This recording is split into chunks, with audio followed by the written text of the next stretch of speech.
The lights of your bond, a power like light itself, unseen for generations, a dyad in the force. How's it going, guys? Welcome to another episode of DYAD in the Force 256. We're officially on the season of Mando and Grogu. Is it Mandogu? Is it Man Grogu? Is it Mandalogu? Ew, I don't like Man Grogu. It just sounds...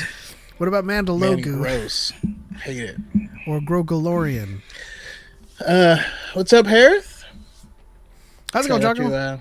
I changed your name a little bit.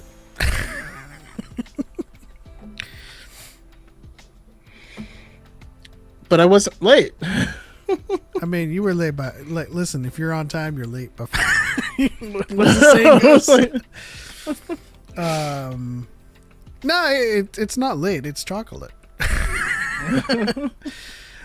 Shout out to Darth Angel, as always.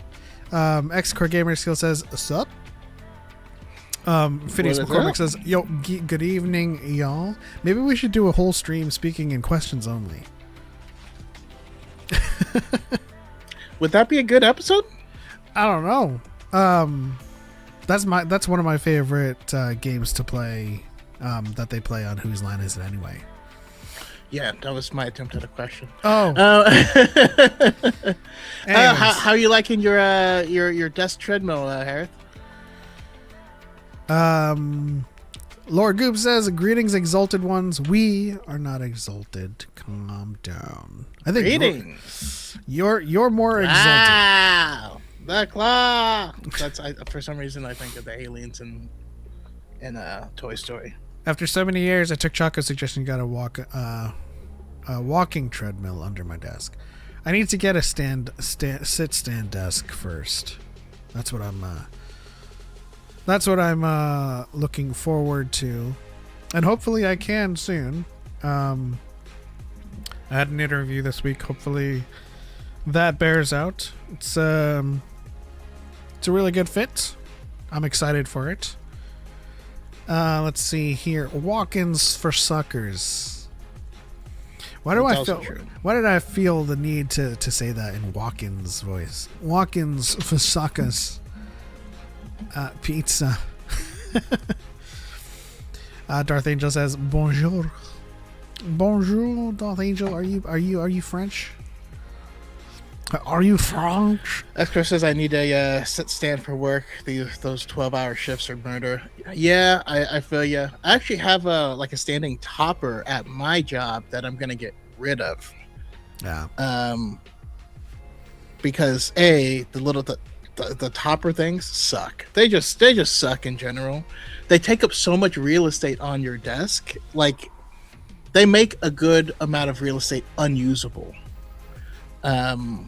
But also, what are the toppers you're my talking about? job has me up and on my feet so often that I actually don't find it to be necessary anymore. What are the toppers you're talking about?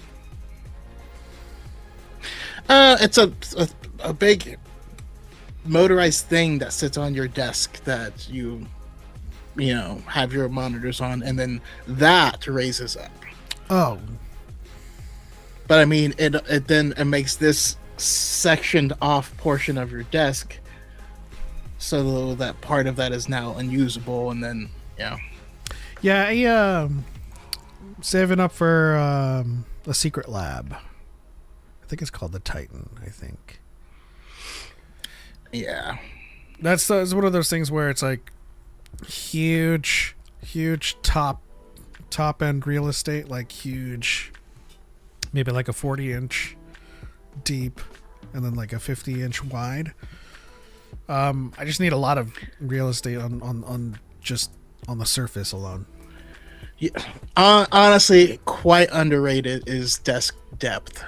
I think that's even more important than height. Like, once I got monitor stands that were mounted, I was like, oh my god, there's so much extra room. Yeah. My current one isn't that deep, but it is a motorized stand to walk L-shaped desk. And yeah, that's what I wanted. Mine's a 48-inch deep, and I also have my monitors on mounted clamps, so like there's no stands anywhere. But I also have my audio interface.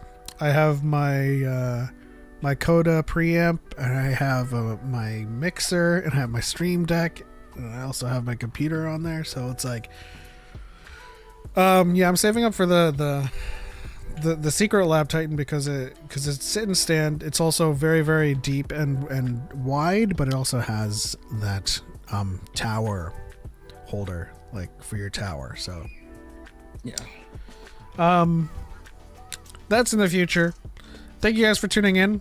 This episode is all about starting the official season for Mandalorian. Mandalorian. Grow Maya Angelou. Gromandagu. Gromandagu. Grolando. Jesus. Grandalorian. It's just Mangu. Grogurian. Is it Mangu? Mangu? Let us know in the chat. What do you guys think? Our current poll. Chat. How do you guys feel about Mangu? What was the other one that you thought? Man Grogu? I mixed them both like twice, and it got weird. I can't remember what I said though.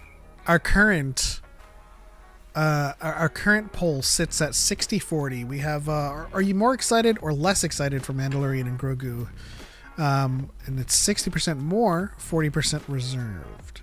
That seems to be the overall consensus that I keep on hearing. It's funny. I still feel somewhat disappointed in myself for the way I got myself more excited, despite the thing I watched having very little to nothing to do with that. Yeah. It's one of those things, you know. Shout out to Cal in the chat, your senior correspondent to the stars. Says, can't say I'm a fan of Mangu. Yeah. Well, to quote Yoda, you will be. Jeez. Herod says, let's go Grogu capitalism. That's right. That's right. X-Core coming in with that 90s humor. I'll let you read that one.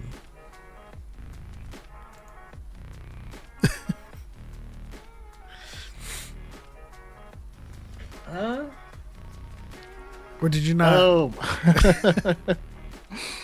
Gotcha.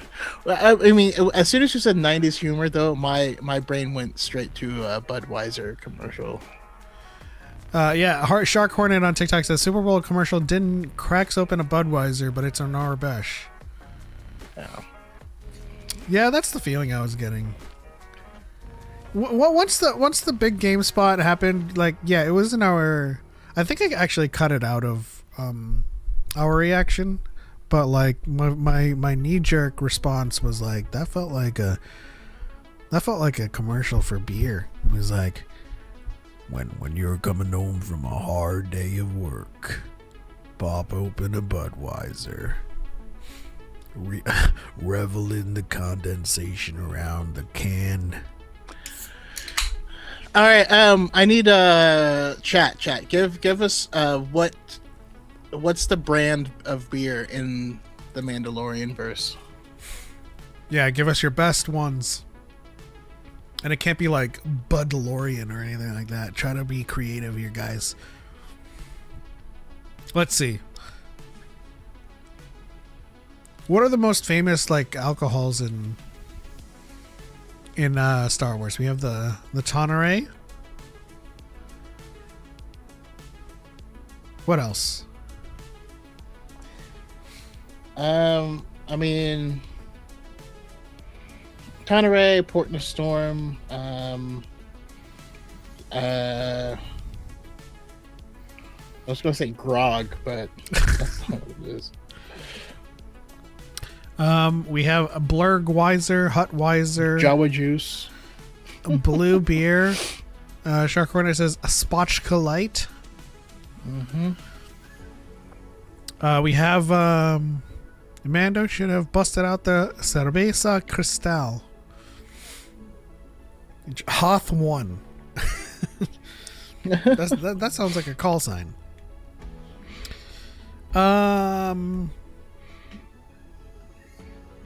What's the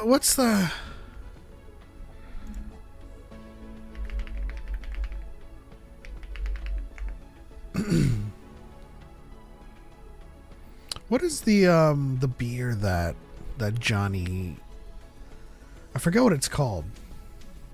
Johnny from Karate Kid swears by. I know it's a Corona, but what is it called? It's like on the tip of my tongue. Corona Crown or something. You sure it's a Corona? I'm thinking of banquets. Yeah, I'm sure it's a Corona. Isn't that a banquet? Okay. Let me Google that for you.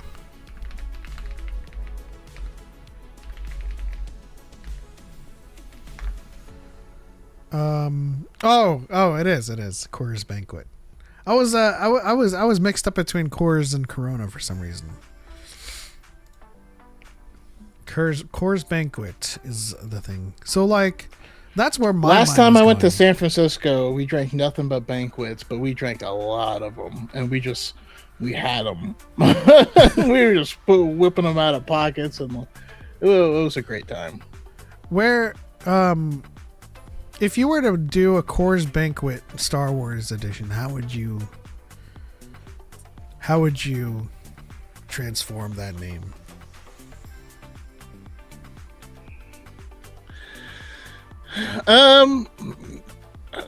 I mean, there's no equivalent, right? Because Coors means it sucks, but banquets is like a nice thing, you know. So it'd be like a I don't know, A Chandrillan Rave? A Chandrillan Rave? Gala or something. Well, there you go. Chaco's is the Hut Gala, and I'm the Chandrillan Rave. I mean, that's all they do, right? They rave on Chandrilla. But like Chandrilla is nice Niamos by itself, right? Like Coors isn't nice. True. Though I will say the beer of my childhood. Okay, not childhood, but my my young beer days. I was all about the Miller High Life. That was the official beer of band practice.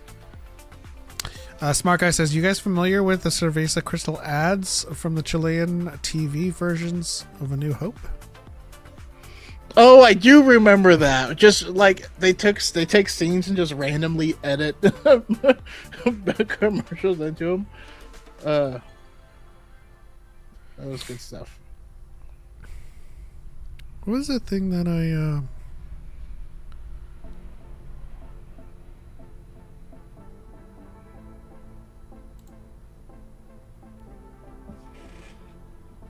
How come I can't see the controls on the chat? There we go. Guys.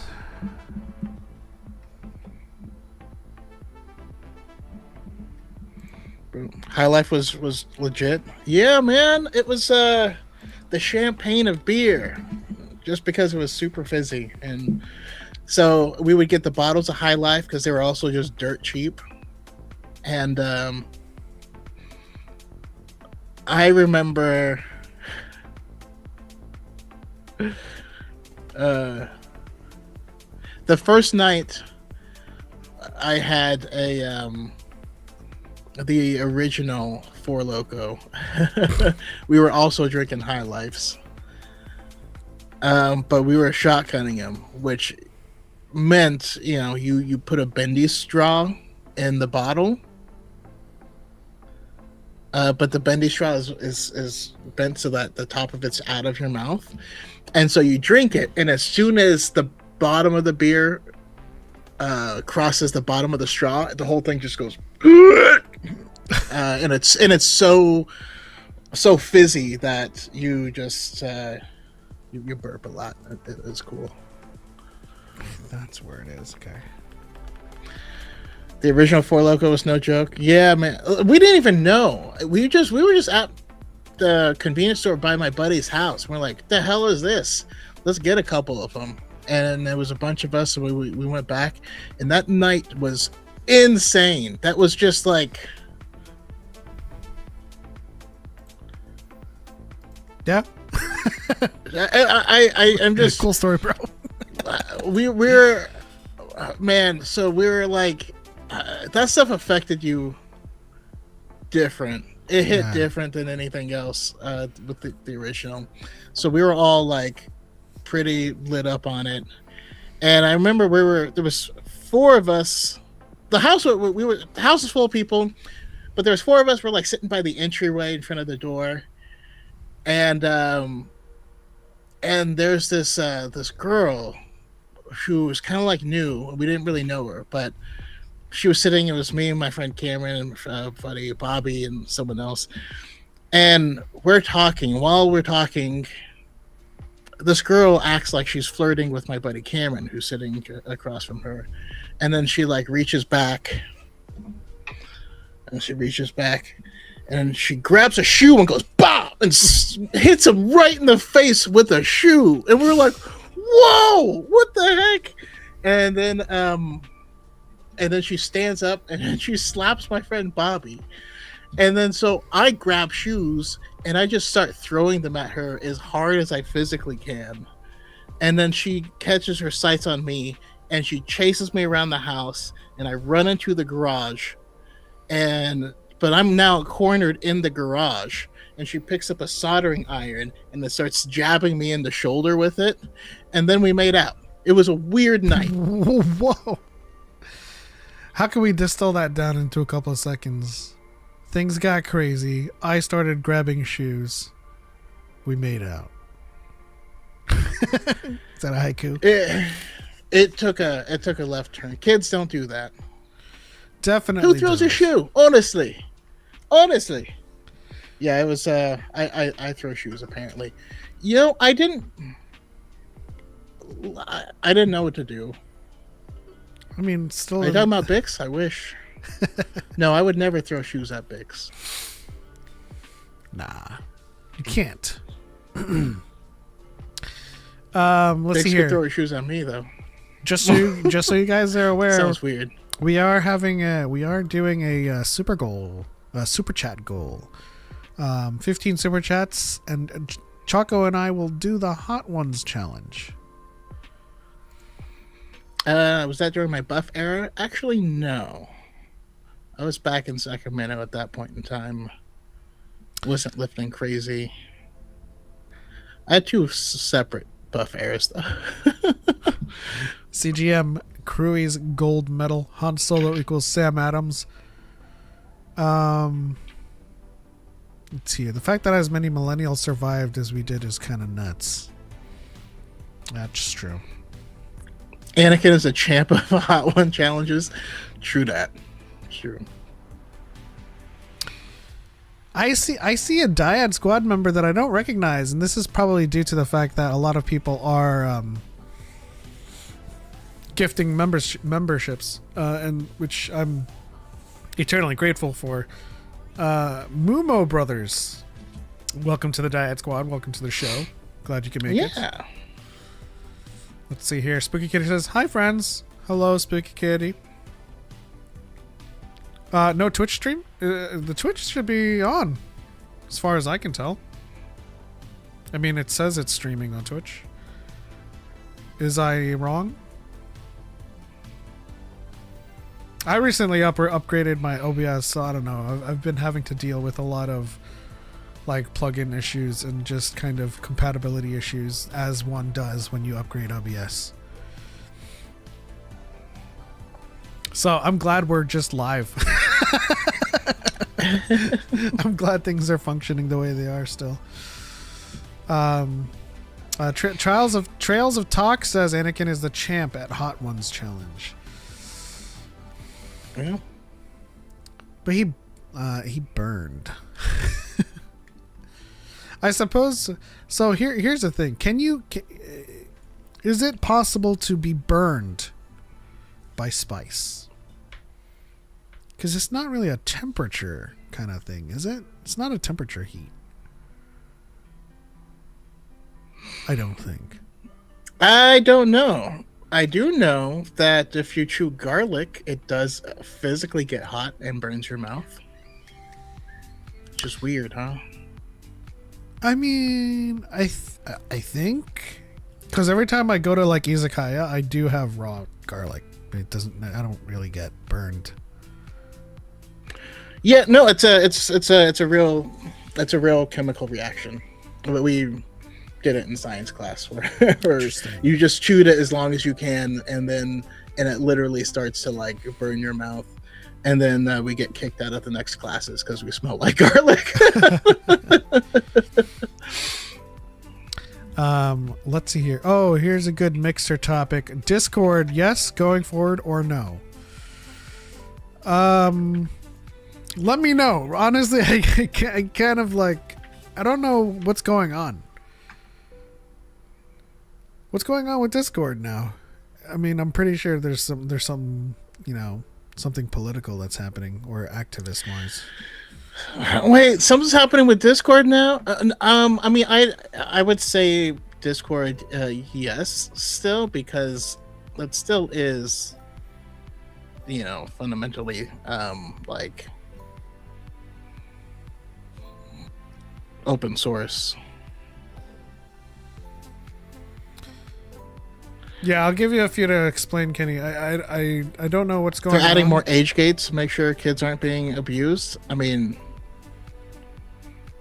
that sounds good. Capsation can actually cause second-degree burns in some cases.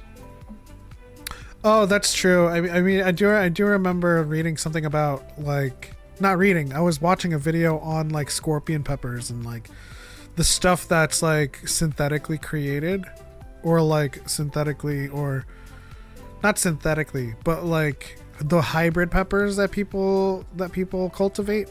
Like, they have to handle them with like gloves and stuff. Yeah. So there's something called allicin in garlic that if you're chewing it raw,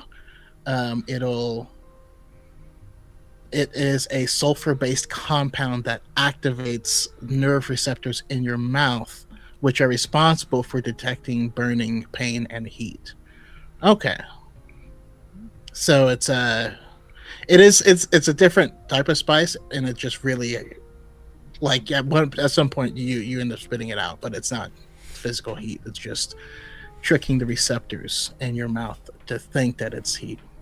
So what's going on with? I mean, like I said, I would, whenever I go to izakaya, I would have raw garlic.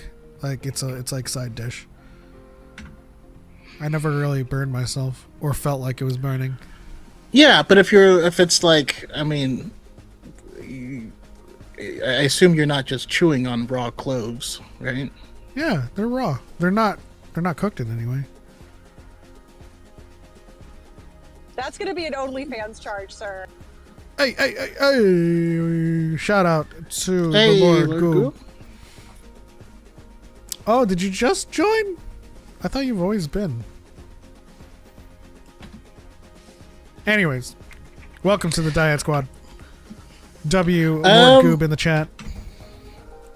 As far as the age verification stuff like that, I mean, my position on some of this stuff has changed with this. With what I've seen happen over the past year. Seeing some of the guardrails that places like Europe has on information and like social media platforms, and seeing where we currently are, I'm kind of like, you know what? These aren't bad ideas, really. Well, I'm interested to know what are the arguments against Discord with these implements. Because as far as like reading about facial verification and like IDs, like I don't really care about that. You know,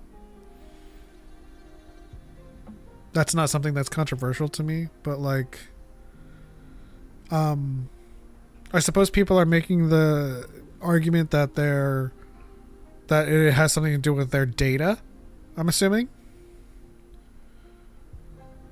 But at the same time, the more anonymous you are on the internet, the less likely... So, the more anonymous you are in using these apps, the more danger you are in unsupervised, and that's kind of like my main caveat with this stuff. It's like, I don't want younglings circumventing thing. You know what I mean? Like, I don't like want people going to the store and getting booze and cigarettes when they're, not of age. You know what I mean? That's where I come in. Yeah, I mean, I also think the age of drinking should be lower in the U.S. I think it's really dumb to have it It at should, 21 yeah. still. But no. There's like there's two sides to it. From what I'm seeing here, they're looking to do things like more age verification, like having to submit a government ID in order to access certain features, and of course, since they have had Discord has had leaks due to breaches of third-party applications that are linked. Um, People are skeptical of that, but according to Discord, they're saying that they would not be associating the ID with your account. It would just be something you'd have to show in order to access certain things. And so, I mean, they're saying that they're trying to plan around it, and there's multiple kind of issues that pop up for it. Like one is right now in the United States there is a legitimate crackdown on the freedom of speech, right? And so that is something to be concerned. But again, we do want to protect kids from being able to jump into a place where it's there's not safe for work stuff and meeting people in those areas, right? I mean, we've seen things as far as big giant like WhatsApp groups of 20,000 people sharing the most horrendous stuff you can imagine. So I don't know. I just need to know. The thing I would have to investigate is who is in charge of monitoring the guardrails, right? Do we trust the people who are setting the guardrails? I need to know more about it. Yeah. I'd also be concerned with whether or not they are storing those credentials. Like if it's like and they're saying that they're not storing it. So it's a one-time verification. It's like you show your ID, you get verified, and then that is supposedly scrapped, that piece of data. I think that's where my concerns lie, is like having the picture of your ID on record somewhere. I mean, it's on record with the DMV, to be completely honest. So it's neither here nor there. But with Discord, I do have concerns with them, storing your like driver's license, for example. Stumacher says, when the poll popped up upon entering what has been released to supposedly reinvigorate interest in the Mando and Grogu movie, it was the big game spot with the Super Bowl. Didn't really show too much new things, but I mean, it didn't really show anything new. It didn't show anything new at all. But it made me want a ice cold beer. As cold as the Hoth mountains. It reminded me of Shawshank Redemption. I always, every time I think about a nice cold beer, I think about Shawshank Redemption. Them's on the roof, them enjoying that beer, and then I forget his name, but the guard's like, "Drink up, ladies." And then, like, Morgan Freeman. I think of Billy D. Williams and his commercial for Colt 45. Just everybody on the roof during the movie, when they had that moment, they were like, the VG, she says, having been around service where creeps have gone after kids, I 1000% think Discord isn't doing enough.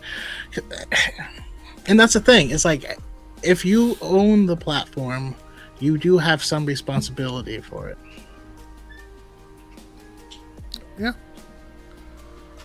I mean, we also institute our very own guardrails in general for our servers, as much as we can when we put in flags for 18 plus, and then like we have rooms, or not rooms, but text channels that are only for 18 plus, just in case someone young joins, and we want to make sure like the mature conversations stay in one text channel.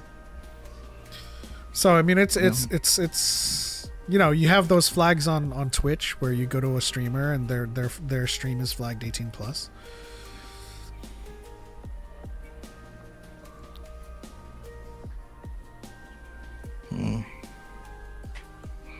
So I mean, right now, I think Discord, yes. I mean,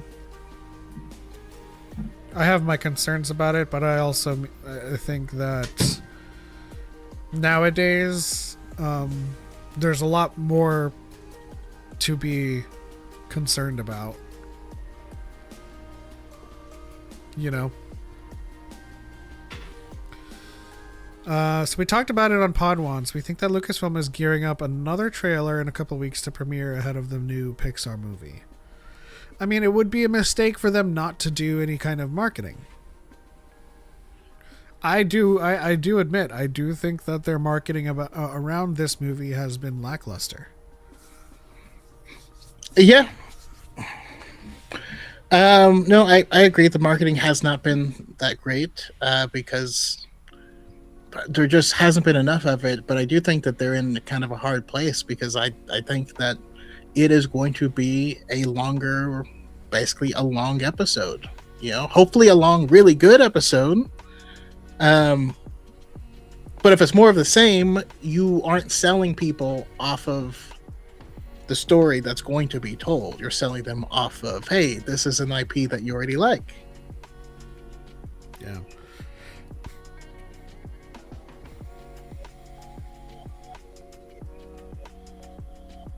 Wait, what? Okay, so Cal says, or Grok asking a kid to provide photos of themselves unclothed after asking about soccer players. Listen, anything to do with Elon and that platform, I'm just kind of like, bro, I don't know what you're doing anymore.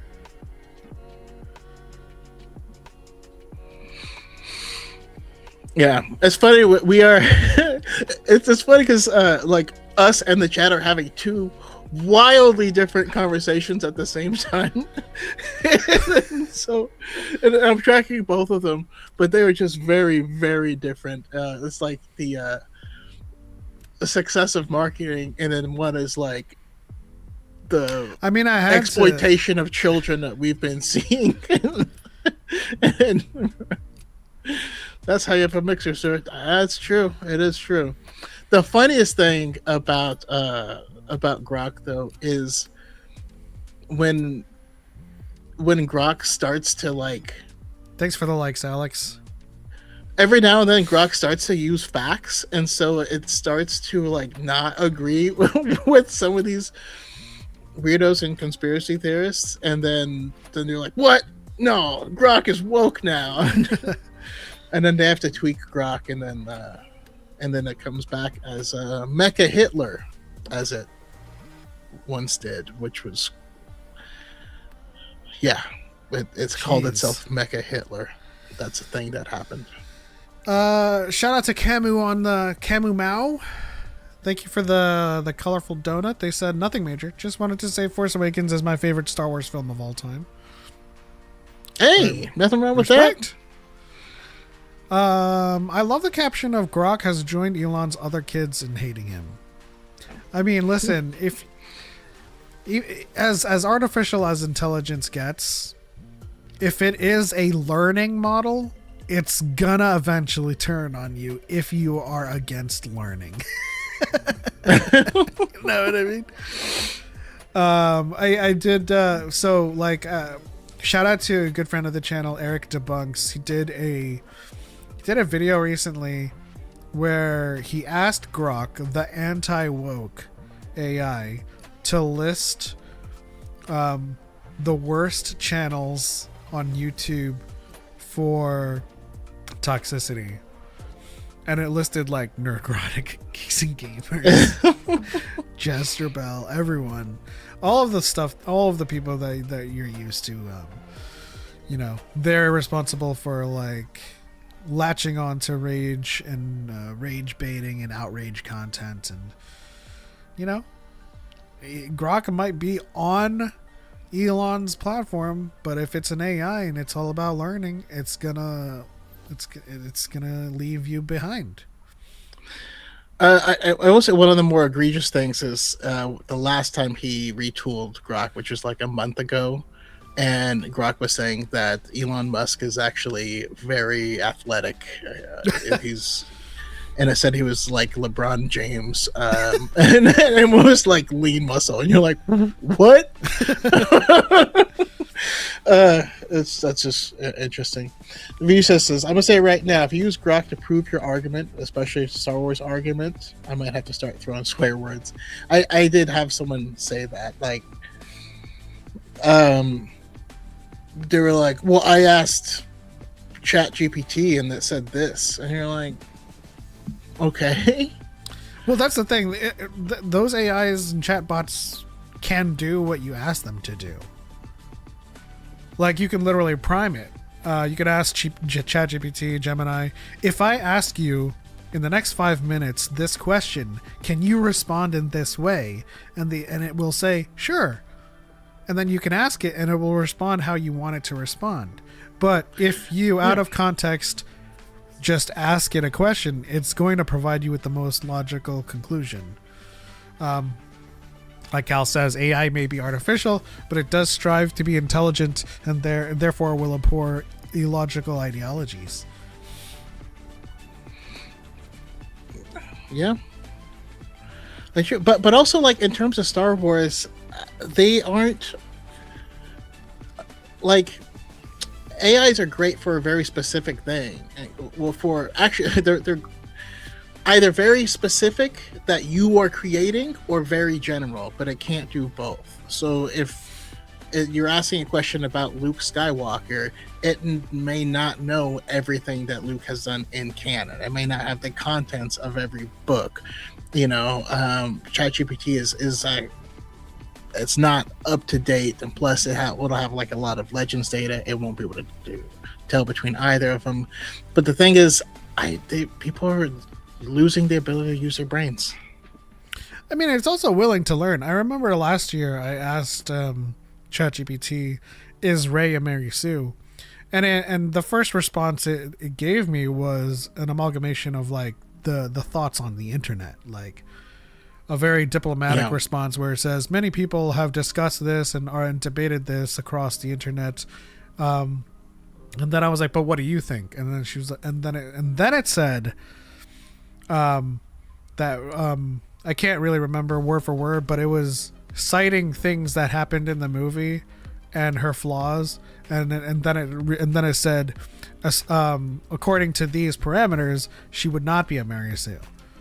So like, you can prime an AI to respond in a certain way. You can ask an AI what the general consensus is or what the debate is, the discourse.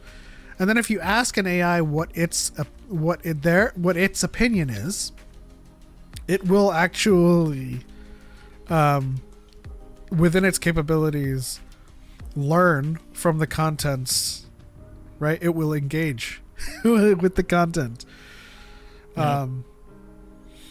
So yeah, I also asked it if Rey's a Skywalker, and it also did the same thing, diplomatic. Like, this is also something that's widely discussed and debated in online communities. So there was asked a question: is A New Hope considered filler? Is A New Hope considered Star Wars filler? No. Why is that like asked now? It was tossed into the chat. Listen, I just feel like we've come to a misunderstanding of the word filler. You can find it boring, but doesn't make it filler. You know what I mean? A filler. Yeah, the first half of it is robots wandering around in a desert. And in the original edit, it was like a lot more of that. But no, that doesn't make it filler. No.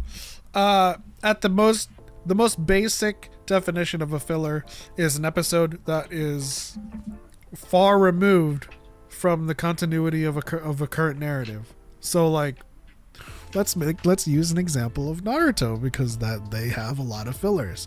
You can have a story right now where they're like, infiltrating a castle to fight this daimyo that is causing problems in the nearby village. And one day an episode drops and they're just going around town catching chickens. That's a filler episode, because that's not where they are in the story. It's also not in continuity with what's happening, in plot A. Filler in anime is different than filler in Western media. No, it's pretty much the same. If it's not in continuity with plot A, and it flies in the face of what is happening in the show, it's really a filler. I mean, filler is filler, right? filler. What it literally means is we've caught up to the manga, so we're gonna write an episode that does something random until there's more manga to come out for us to animate. That's what it is. It could still be continuity. It's literally filler. It's it could, well, let's steel man this. It could still be continuity, just not moving the plot forward. I wouldn't consider that a filler if it's in continuity. Like if they are raiding the castle and then they take an episode to like sit down and have a conversation inside the castle. No, it could still be in continuity and be filler. I mean, specifically the episode of Naruto where they are trying to see what's behind Kakashi's mask doesn't break from the narrative. Like they're all still in the village and they're all at that age group. It could take place at any point in time, but it's just literally nothing happens. You know what I mean? Like that doesn't break from the continuity. Well, no, you're stripping the meaning from what I said. It has to be in continuity with plot A. Like just because they're in the castle doesn't mean, just because it's in continuity with where they are currently doesn't mean that it is pertinent to plot A.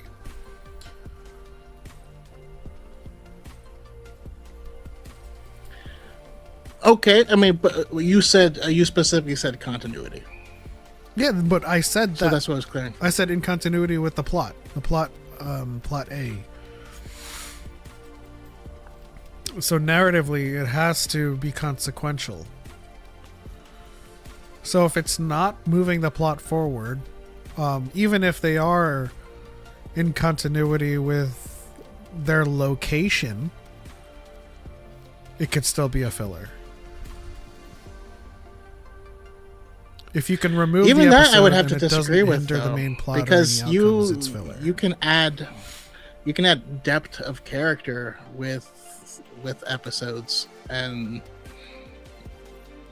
it not necessarily be moving plot A forward, but it's still in continuity with the show and wouldn't be filler.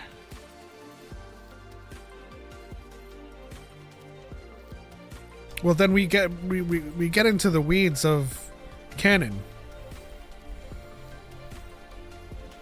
right? Because if greatest filler episode of all time, Goku and Piccolo take a driver's license test. That episode is the worst thing that's ever happened to me. I can still picture Piccolo wearing his stupid little hat in that episode. By the way, that episode does kind of confirm that Piccolo's black. I feel if you just look at him. No, but in as it relates to this conversation, especially when talking about anime, even if you get character depth that's not moving the plot forward, if it is not canon, it is considered filler. That's what I'm talking about. Okay, but you used the word canon. What I'm saying.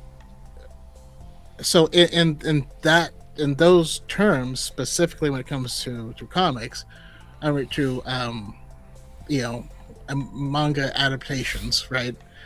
It would be filler is literally just that, something that they created to fill in space between parts that are canon to the manga or actually in the manga, right? But what I'm saying, what I'm trying to stress is that, you know, we watched the Bad Batch, and there kept being complaints that this is filler and that's filler, when it really wasn't, right? It was just character depth, and maybe it was a side mission. It was still canon to the story. It was in continuity with where they were and what they were going. Maybe it didn't move along plot A or their ultimate goal, but it wasn't filler. Yeah, I'm being very explicit with my parameters here, because we reacted to Bad Batch together, and we were both saying this isn't filler. Yeah. Your explanation would have agreed with those people, though, is what I'm saying. No, my explanation is explicit, though. When you have a canon source, and it doesn't follow that canon source, then it is explicitly a filler. Yeah. But when it doesn't have a canon source, then it primarily is in response to what's happening in the show.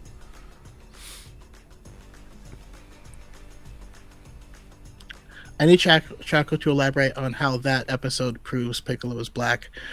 Well, okay, Piccolo's always been black. We know this, but let me find it.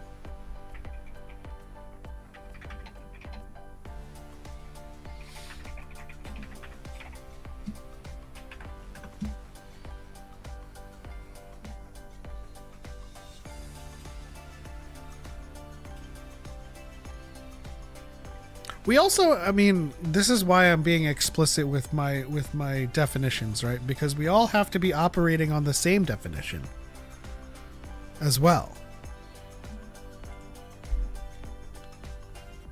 More than anything else, the word doesn't super apply to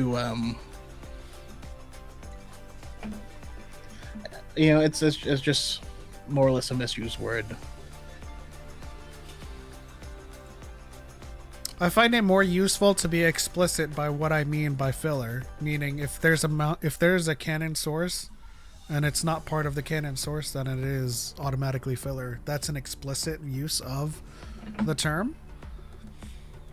The more implicit version would be if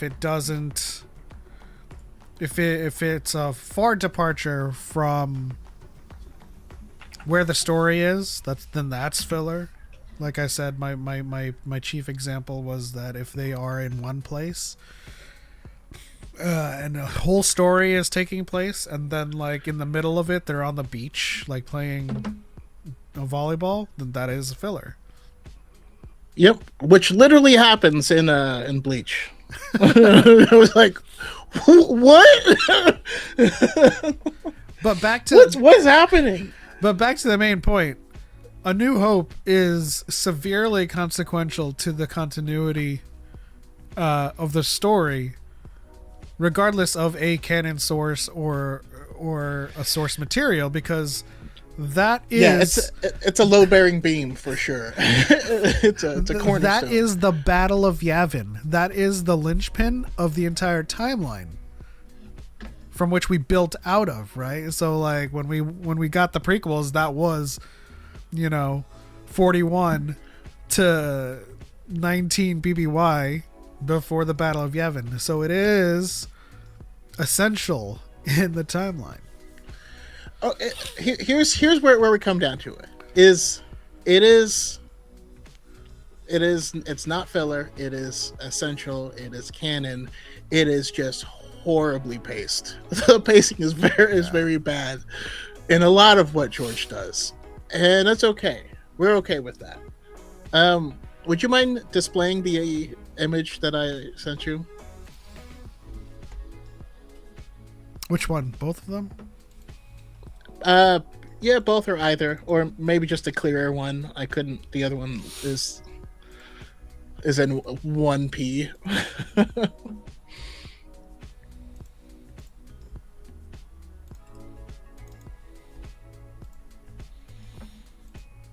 All right, this one. Yeah. So look at that image and tell me Piccolo's not black. I say he's a post boy.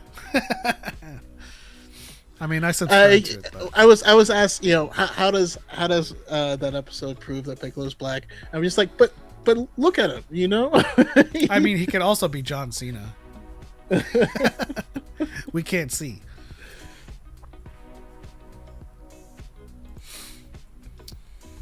Like it's just how that episode. Yeah, he's just the black stepdad who stepped up. So like Nemo and Stumacher, what essentially is the discourse here? Are you saying that technically all TV shows would be filler using any number of implicit definitions of the term? What's going on? This is a spicy mixer, by the way, guys. And this is what I love about our community, too.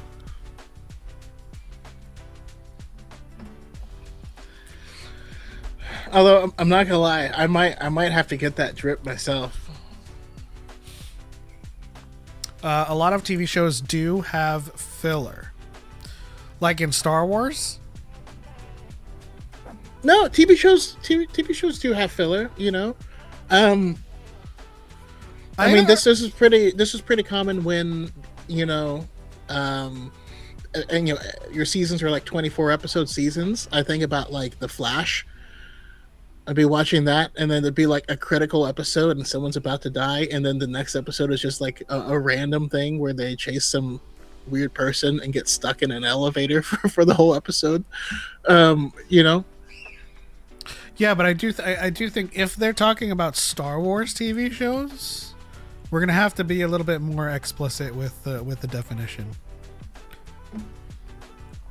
Because right now, there's not a lot of room for Star Wars TV shows to have filler. Because they're like 8 episodes. So... I'm going to be frank. The only Star Wars TV show that could have filler... Clone Wars. Would be Rebels. And Clone Wars. Clone Wars is anthology, though, so I don't know how it could technically have filler. There's still a plot A during all of the seasons. It follows Anakin, Ahsoka, and Anakin, Obi-Wan, and Ahsoka. Yeah, I mean, rather no. That's a mistake on my part. Rather, there are arcs in Clone Wars that follows a plot A and a protagonist. Like the disappeared is Jar Jar and Mace. There's arcs in Clone Wars. Okay, case in point, would that be filler? It's Mace Windu and Jar Jar Binks running around, or it's C-3PO and R2-D2 and they're like trying to find fruit on Coruscant. Is that a filler, or is that just a vignette of something that happened that fits within the narrative of the anthology Clone Wars? I'd say Mace and Jar Jar for sure is definitely a vignette. It's an arc in and of itself. There's 2 parts to the story. But like you said, it's an anthology series, so there's not an overarching plot A. Yeah, and like you just brought up the droid arc. The VGC brought up droid arc. I can't watch it. I go crazy trying to watch the droid arc. That's George Lucas's favorite arc. Yes. And that's the thing, is I don't know that I can call it filler, because it is a thing that happens. It's its own story arc. Now it's not like it was done. It's not like it was done on accident. I mean, the whole point of filler being filler is it's something that they added because they needed something to cover this period of time in between actual stuff, you know. I do think there exists filler even within Clone Wars, because there's a lot of vignettes, there's a lot of anthology arcs, and those tell a story, whether it's one episode to the next. I'd say because it's hard to like go file through and categorize Clone Wars without like watching it in real time, because there are episodes that have zero like larger story, and it's just kind of like a day in the life of. Do you know what I mean? Like, there's an important lesson to be had with Ahsoka and Terra Sinube, but what is its consequence to the overall Clone Wars anthology? Just a couple of kids that steals her lightsaber and they go chasing them around Coruscant. But it teaches her patience. Yeah, I acknowledge there was a lesson to be had, but like, what is its consequence to the Clone Wars itself? I don't know. I mean, maybe you know, tying to the plot is important. I just don't know. I mean, I fully understand the concept when it comes down to anime. I feel like that's really simple. The Clone Wars, to me, it being an anthology like it is, with several different arcs that tell a whole larger narrative, it becomes hard, in my mind at least, to argue something that develops a character independently if the fruits of that development are still displayed later on. That's not part of it. That's the thing, though. Because there's a difference between character development and character development that's consequential to the larger story. Like, we can get character development for like Heavy, but like he's really not he's inconsequential to like the larger tapestry of Star Wars, right? Like, I'd imagine there are some B team. There's a B team that works on some episodes where those episodes, because especially before the time of streaming, and it was and they were working with syndication and air and TV slots. You would have a weekly release, like with Toonami. You would have a B team that's there to release an episode while a part 1, 2, and 3 is being worked on. You know what I mean? So that can happen, and they still remain on the schedule for their season slot.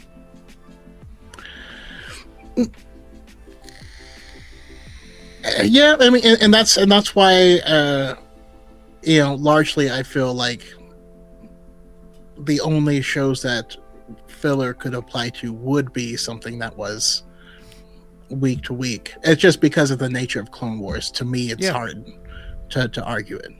That's why I said Rebels, because Rebels has a singular narrative. But yeah, I also think an argument could be made that all of Clone Wars is filler. Like, fundamentally, the entire concept of a Clone Wars show is filler. That's true. I will grant you that. That being said, we hedge our bets so much on Clone Wars to provide us with what we know of Anakin and of Obi-Wan and even Ahsoka. Like, when we watch the prequels alone, we are yearning for more because there's the dialogue, the story beats, they leave us wanting. And so there are beefy moments in the Clone Wars that give us that, but I see what you mean. So by that logic, Andor and Rogue One is also filler? No, I don't think so. I mean, I was arguing that the entirety of Clone Wars is a filler because of its nature as an anthology, where it doesn't itself have a singular through line. It's not a singular story. It's a collection of stories meant to bridge the time between these two consequential movies, you know. But like both Andor and Rogue One are singular narratives. They just happen within another story. And the other shows, frankly, are too short to have filler episodes. They have no. They need more fat, if anything. And this is something that we also have to be explicit about. You know, how are we? We can't really apply filler status to Andor or Rogue One relative to the Skywalker saga, because then they would be filler to the Skywalker saga. But within their respective show, Andor is about Andor, and so all those episodes are literally consequential to the story. Same thing with Rogue One, right? So are we... I'm not being serious, by the way. Well, I'm super serious. No, I just like thought exercises. I think it's an interesting concept. I just think everything outside... Yep. Like what if a we... concept. All right, let's apply this to the MCU. Within the is it called the Infinity Saga? Yeah. Within that saga, all of those movies are consequential. Within the Skywalker saga, all of the movies are consequential. So in the context of the Skywalker saga, yes, the shows would be filler. You don't need to watch them to understand the saga as a whole, the 9 episodes. But like removed from the saga, Rogue One is its own story. Andor is its own story. Rebels is its own story. So like, yeah, if we're thinking about just in general, Ant-Man, I wouldn't say Ant-Man is filler either, because Ant-Man is a huge part of the conclusory arc of Infinity War. Or an Endgame, right? Where Ant-Man is introduced, it is consequential to Civil War. And then where Ant-Man ends up in Ant-Man and the Wasp, I think, ending up in the quantum realm, is consequential to Endgame, in which it informs their knowledge of time travel. That means that Ant-Man 2 is the most consequential film, because without the way it ends, they don't just... a rat somewhere in the future doesn't accidentally pull them out of the quantum realm to start the plot. Essentially. All right, this is starting to make my head hurt. If you watch Endgame, if there was no Ant-Man whatsoever, and you watched Endgame, and some rat pulled Paul Rudd out into the movie, you're like, where the hell did this guy come from? You know, I'm having fun with this. Remove Black Panther, and then like in Infinity War, they're just marching with Wakandans. Like, who are these people? There's a lot of black people here. Like, what's happened? Yeah.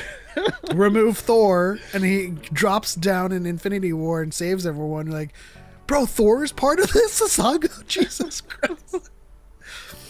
It wouldn't even... But since it takes place in like modern USA, people would just be like, Chris Hemsworth? What? And that And like a tree? now, What?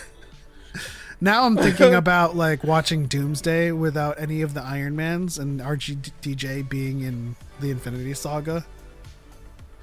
How would that change our perception, right? No, on a side note, I don't know how many of y'all are enjoy the PlayStation, but they just had their state of play. And I thought there was some cool stuff that they talked about. You know, I mean, first of all, we had side-scrolling games are still fun. I think they're underrated, but there's like a God of War, like origin side-scrolling game about, you know, Kratos when he's young and his brother, and they announced a remake of the trilogy. So the first three are getting remade and updated, which I think is really exciting. You know, there's a lot less story. Honestly, I think those games are not nearly as good as the new ones because he actually like cares about stuff and it's not all about like, I don't know, button mashing violence. But the hack and slash nature of it was quite fun though. We're getting a new Castlevania, Beaumont's Curse, and that as a side scroll, it looks really good. That looks a lot of fun. So I'm definitely excited about that. They're making a second Kenna game, which I never heard anyone talk about it, and so I was disappointed because I thought it meant that the game didn't do well because I thought the art style was great. Kenna, but yeah, it turns out it did really well, and so it's getting a new game. She's bro, like, it's like Star Wars. If you're chronically online, you think everything's a flop, but like, it's the same thing with like the outrage with Ghosts of Yote. Like people are like, man, if this was a hot woman, this would have sold millions. And they're comparing it to like the 3-year lifespan of Ghost of Tsushima, and yeah. But but I mean, even then, it sold a million copies. More than 3 years. Yeah, Ghost of Yoto is selling better, and they announced its multiplayer edition, and it's not even on PC yet. You know what I mean? Oh, it'll be coming to PC, and that's when it'll really take off. So, like anyone that was complaining that like people weren't buying it is just really dumb. That's why anyone who tries to say something is popular or not popular based off of concurrent Steam numbers are dumb. That is a dumb person. Also, I laughed really hard because Spooky Kitty said earlier, LOL, quote, this movie just got super woke out of nowhere. Like, could you imagine removing Black Panther and then like Infinity War, a bunch of black people start marching with the Avengers and like the chuds are like, holy diversity. You're supposed to ease us into the diversity. They just look at it and Bucky's in African garb. How does he? That would make me very happy, actually. No, but yeah, they were pointing out that we Saber Interactive is doing John Wick. I'm hoping John Wick plays like Sifu. That would be cool. I mean, I'm interested in how the gun fu is gonna work. But like, which it's cool because John Wick was inspired a lot by video games too. So it's cool to have it, you know, kind of run both ways. Metal Gear Solid Master Collection, which Master Collection Volume 2, which is cool because there are some of those games that have never been re-released, right? Or there's some story stuff that only came on PSP. Also, PSP was a gem. It was a gem. I use it to play a lot of arcade games that like they released Marvel vs. Capcom 2 and like all of like the cabinet stuff that like was super rare on PS2, and I was like, dang, it's like I got all these games on PS2. I still maintain it's far and away the best handheld game console ever made, but people just forgot about it or something. I don't know. I don't know. I don't know how it happened. White Wolf, did Bucky get an upgrade from a minority?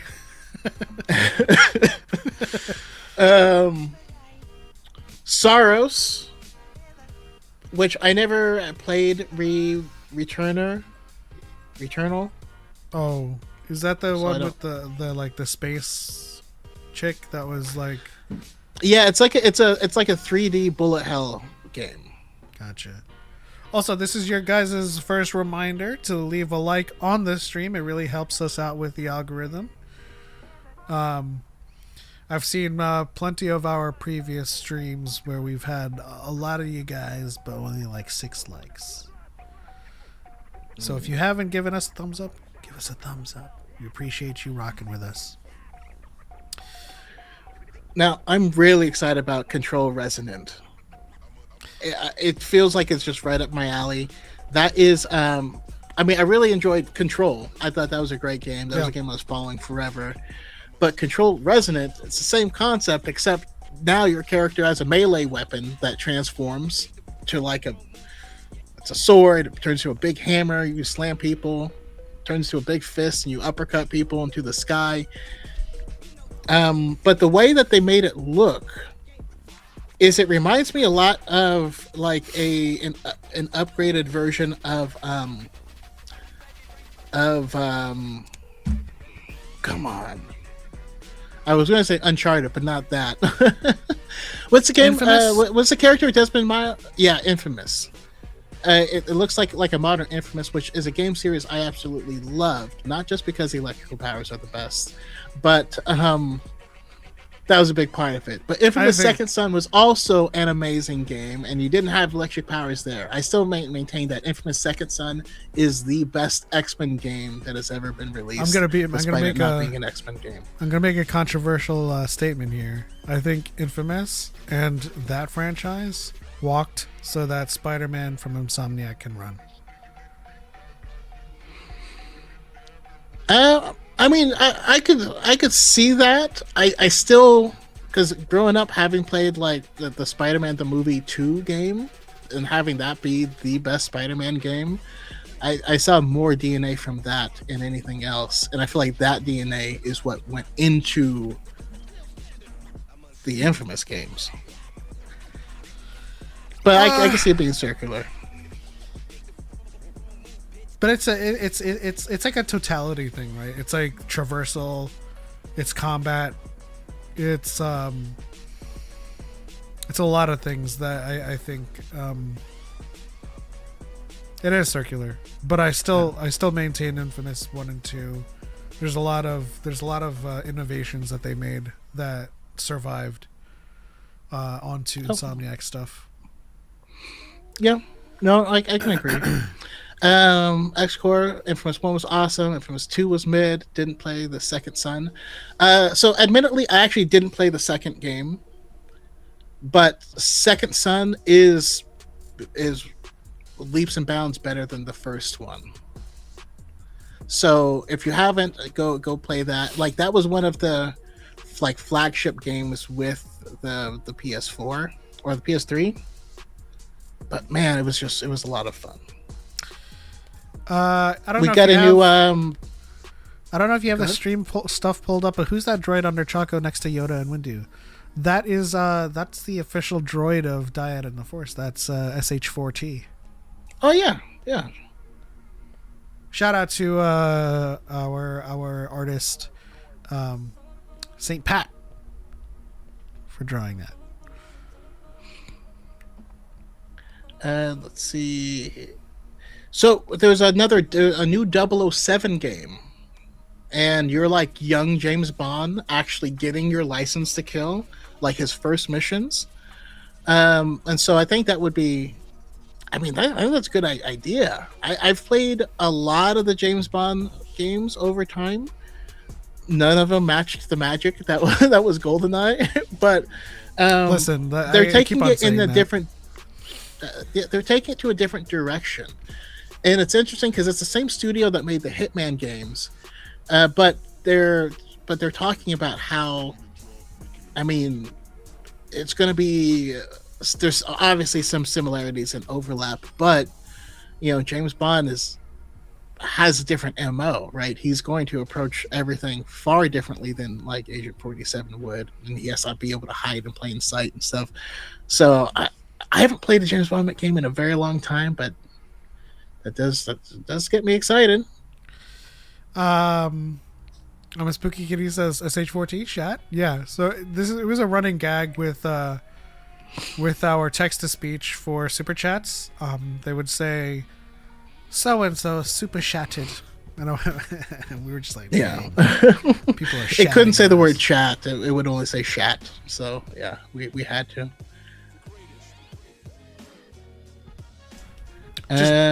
Just also a reminder, we are going to be playing again as part of our bonus segment, Pyramid.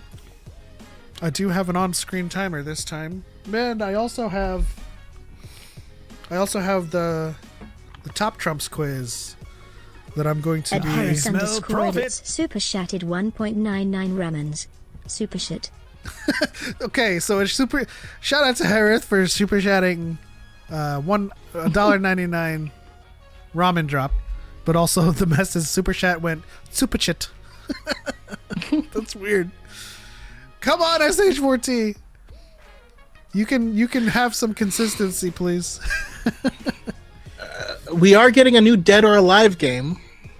That's coming out. Hopefully that leads to more volleyball.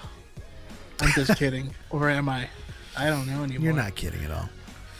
Archive Redacted said, chat is shat and shat is shit. Apparently. Our droid doesn't have a restraining bolt, so it can do whatever it wants. I was so addicted to Nightfire as a kid. Nightfire? Oh, yeah, that's a James Bond movie. Nightfire? Oh, that well, yeah. Okay, first, I mean, it's when they added the grappling hook and the what was the name of the missile launcher where you start just control it? Yeah, that was actually a lot of fun. Is it the Javelin? Huh? I can't remember which one it was called in the game. I still maintain that, man, the GoldenEye just had. I don't know if it was like that 4-player split. But Nightfire was really good. I don't know if it was the 4-player split, but like GoldenEye just had a magic to it. GoldenEye had the same magic to it that, like, for me at least, a Halo 2 had, where it was just like the technology at the time, the age. Yes, yeah, the Sentinel launcher. The map design, where it wasn't too much, but it was just enough. It was the pause music. The pause music did go hard.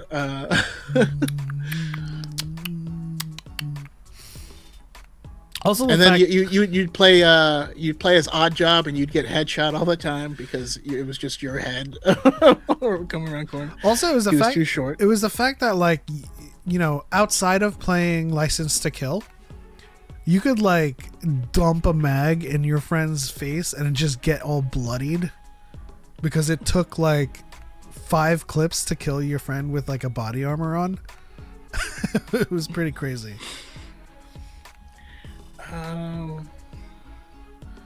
Who made Xenia Onatop?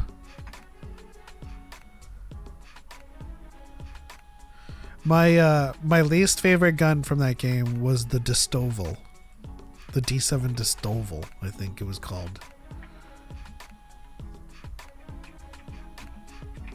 No, it was the Klob. Oh my gosh. The Klob was a useless gun.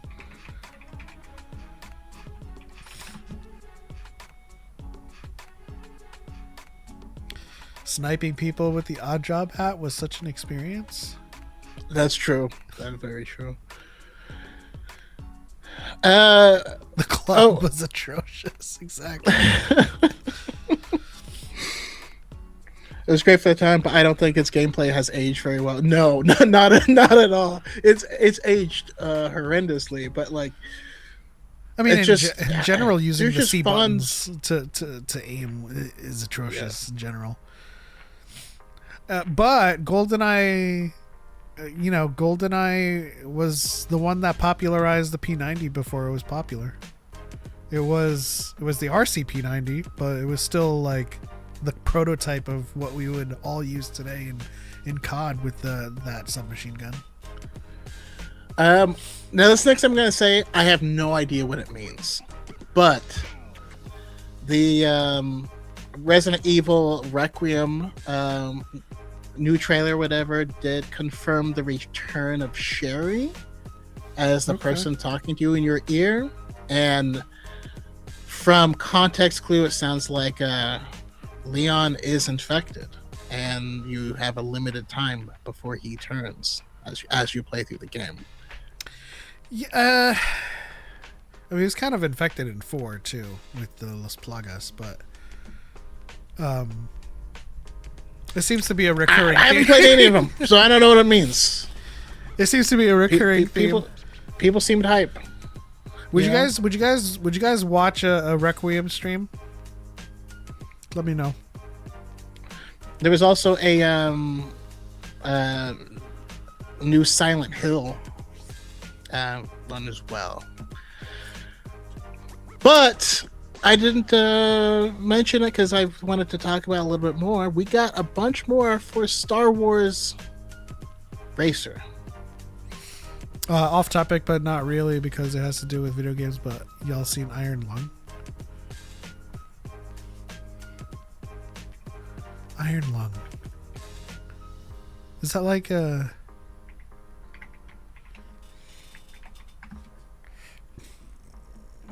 Choco's my Google. As I manage the stream. I was actually looking up something else. I didn't hear what he said.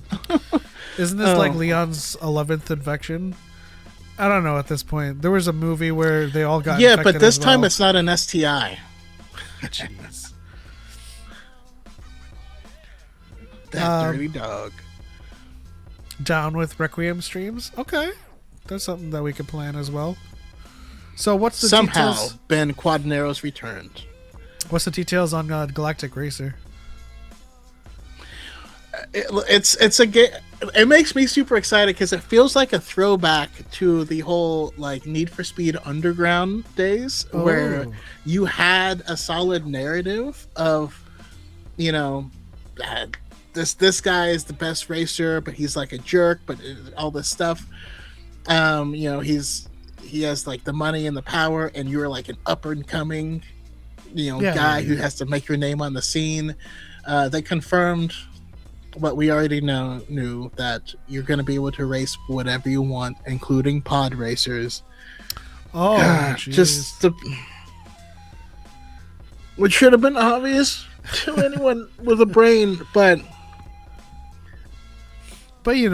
it's that whole modern that modern mentality of, I guess, if I didn't see it, it didn't happen, or screenshot, or it didn't happen. I hate how that's become like reality. But even then, if you have a screenshot or a video, two people can come to completely different conclusions as to what's happening on video. I wonder if it'll let you play the Phantom Menace Boot to Eve. I mean, there's a lot of... I'm pretty sure that Tatooine course was shown a couple of times. The Tatooine course would probably still be there. I feel like it's referenced in comics as it literally just still exists, even though they aren't running it as the same race as before. But the thing is this is a story with a narrative in Star Wars, which means it is taking place at a point in time, and there's going to be, there's going to be ramifications of that, right? This is a new underground racing league. So if we revisit that course, that may be a thing. I don't need it. I'd rather have the story make sense than, and maybe have that be like a DLC or a special track or something like that. Yeah. But I like an idea of like, no, this is truly its own narrative. This game is meant to stand on its own and not meant to just have you race and then say, oh, I remember that in the background, you know? Spooky Kitty says, you guys gonna let me smoke you when Racer comes out? So, listen, I can handle myself on a racing game. Syntactically speaking, that would imply that you're so bad we need to let you. Is that what you were implying, Spooky? Because we could let you smoke us. But in racing games, listen, I played, Gran Turismo, Initial D, Corsetta. Like, I'm alright. I'm pretty bad at Sparrow racing in Destiny. I have 100%ed 2 Gran Turismo games. I bought the Xbox 360 only to play Forza. Forza is the reason I bought it. But yeah, so a lot of my life has been spent on racing games. That being said, I played a lot of racing sims, which means sometimes I don't understand the more arcadey racers. So we'll have to see. Nah, fam. I mean, you'll be chewing on my dust. We'll see. Like, I can't play the Burnout games to save my life. I can't figure out how to brake properly because it's so cartoony the way you drive that, like, my brain is like, oh, I need to start braking here. And it's like, no, if you just turn harder and you'll slow down. And you're like, that's not how turning works. That's another thing to consider is Galactic Racer arcade or simulation? Can there be a simulation for How's pod it race? Gonna be sim?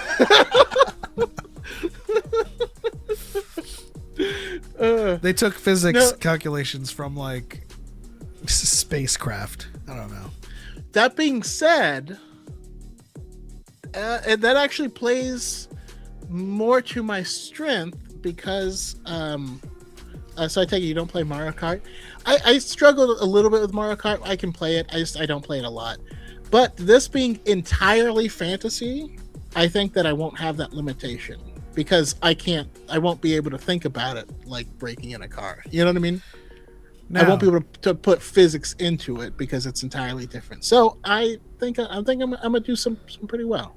Now, outside of driving simulations or racing simulators, I was a dynamo in Jet Moto and Wipeout.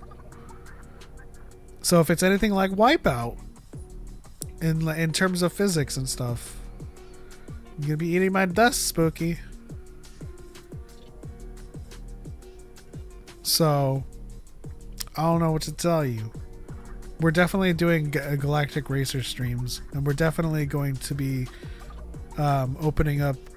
We're gonna be gambling on stream. Just kidding. I gotta say that I'm really excited specifically that we have more options than just pod racers. I do want to be able to create my whole thing. You know what I mean? Like I actually really want the Han Solo's Ford Falcon from Solo that he has in the beginning. That was like the M68. Yeah, but it was literally based off of a Ford Falcon. Yeah. Did Galactic Racer get an actual release date, or is it still 2026? I did not see an actual release date, sadly. Stumacher says, let's see here. Should I be starting a GoFundMe to get a new console so I can play all these games? Listen. I can help you build a $500 rig that will play the games past PS5 and PS6. Like, I built my rig during before PS5 came out, and I'm still playing the games. So, if ever consoles get modular, that might be a something that I consider, but like because I was never able to get a PS5, like availability wise, my rig was always like the thing that played everything. I've been playing games since the start, before the PS5 came out, and then PS5 games. So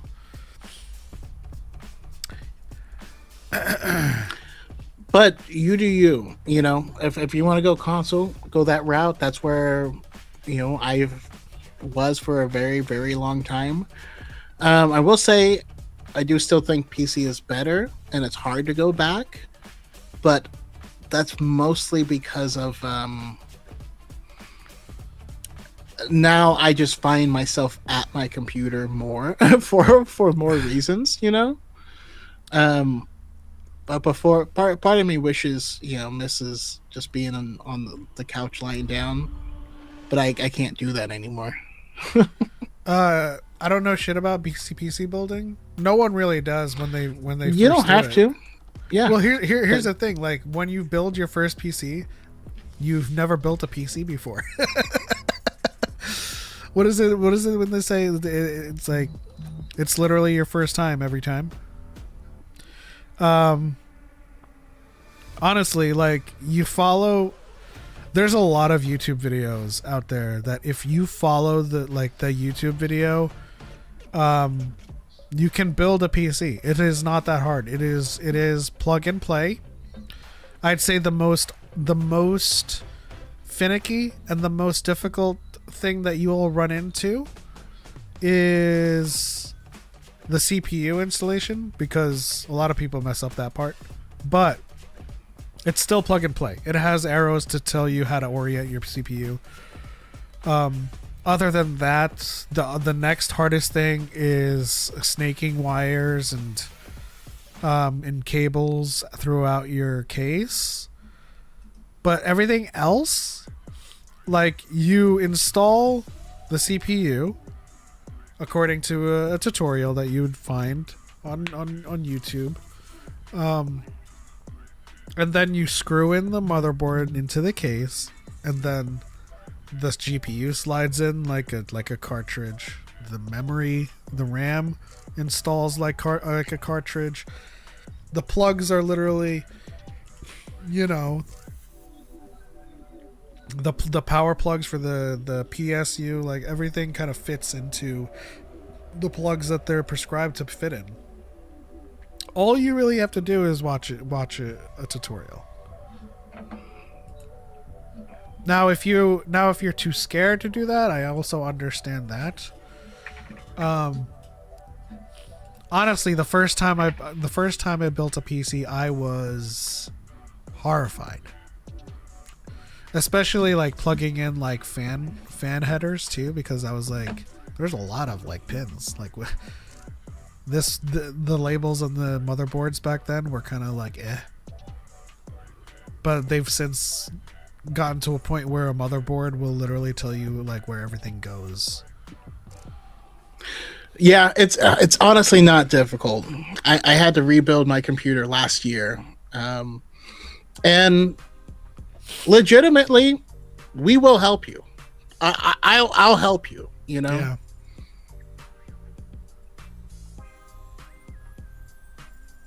If you go to a PC builder or like parts picker, and you stay in line with like everything that's compatible with each other, or again, you could follow literally there's YouTube videos out there that will part for part walk you through what to get, what to buy, and then how to put those things together. Yeah. I personally did use PC Part Picker. The only scary thing for me was just the research. I mean, like, I don't know how to judge at what level this will be, which is okay. You know, sometimes you gotta test water with both feet. You know. Now here's the thing. There's something that I swear by for new builders, and it is something that NZXT does, is that you can buy an unbuilt pre-built. And what that means is you can go to nzxt.com and you can tell them what games you'd like to be able to play, what games you are looking forward to, and it will put together a kit that is a pre-built, that is unbuilt. Do that. That's the best idea. That is absolute golden. They give you a box that is a pre-built PC that is unbuilt, so you're still just paying for the parts. And then they'll ship it to you, and then you can build it yourself according to a tutorial. So honestly, like, you go to NZXT, you tell them, I want to play like Ghost of Yotei, or I want to play Fortnite, or I want to play this, and it'll just give you an unbuilt, pre-built machine, all of the parts. Are those NZXT like build your owns still Intel only? I don't think so. No. I categorize it as like a like the Costco like pizzas that you can take home that's like baked, like ready to bake. Like they will literally gather everything of compatibility and of spec to play the game that you want to play, and it's unbuilt. And again, we will help you. So if you even get a list of stuff, and then run it by us, run down people online. I thought the Michael Jackson song was filler. Cause this is filler. Harith, all those terms and numbers mean nothing to me. All I know is big box. Well, yeah. I mean, of course, if you've never built a PC before, it's going to be unfamiliar territory. But you know, everything that I watch a YouTube tutorial for, I'm unfamiliar with the things until I learn about it, honestly. And like Choco said, we'll help you.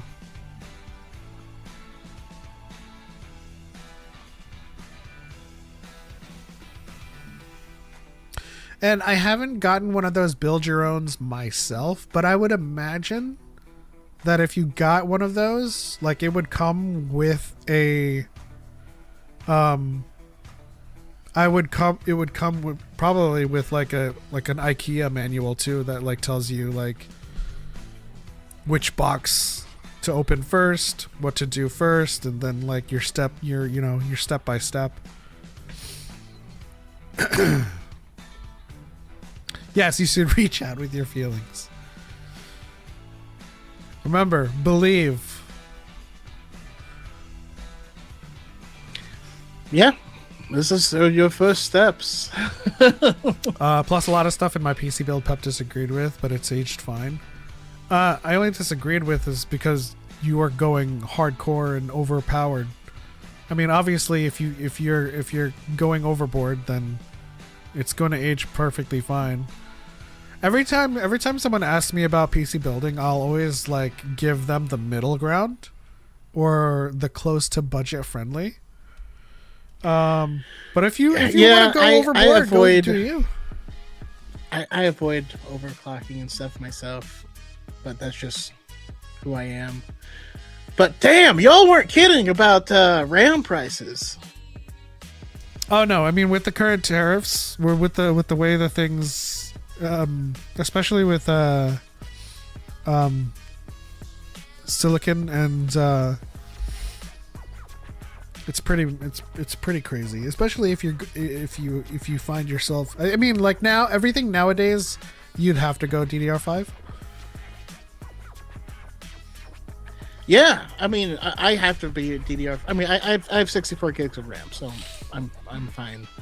I'm still DDR4 and I'm still fine. I have 64 DDR4 and I can still play everything. Yeah. I still haven't. It's just like before I had for the Ryzens. It's just like a brain thing, because before I had 128 gigs of DDR4. Yeah. And then my computer blew up.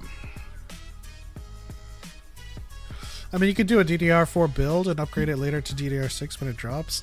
Not necessarily. Okay, so Yeah, so if you like sort of, but if you want to get a new motherboard and then also you would probably have to get a new CPU. exactly. Like right now, I can't go DDR5 because this Ryzen isn't compatible with it. Just like how the latest AMD Ryzens aren't compatible with DDR4. So I'm stuck with my DDR4, and that's why I have 64 gigs of it. But yeah, if I yes, but it will be fine for the next 3 or 4 years. Oh yeah, probably longer than that. Yeah, it's been fine for me for 6 years.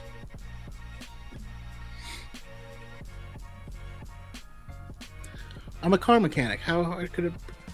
Yeah, you would have no issues. I promise. If you have a step-by-step manual or a YouTube video telling you like the step-by-step process, again, I can't swear by this enough. If you go to NZT, there's probably a lot of other SIs that will sell you kits, unbuilt kits. But this is the one I'm most familiar with. If you go to nzxt.com and you just tell them what games you want to play, it will give you a pre-built that's unbuilt, and you just have all of the parts. And then you could follow a YouTube video to do all of that stuff.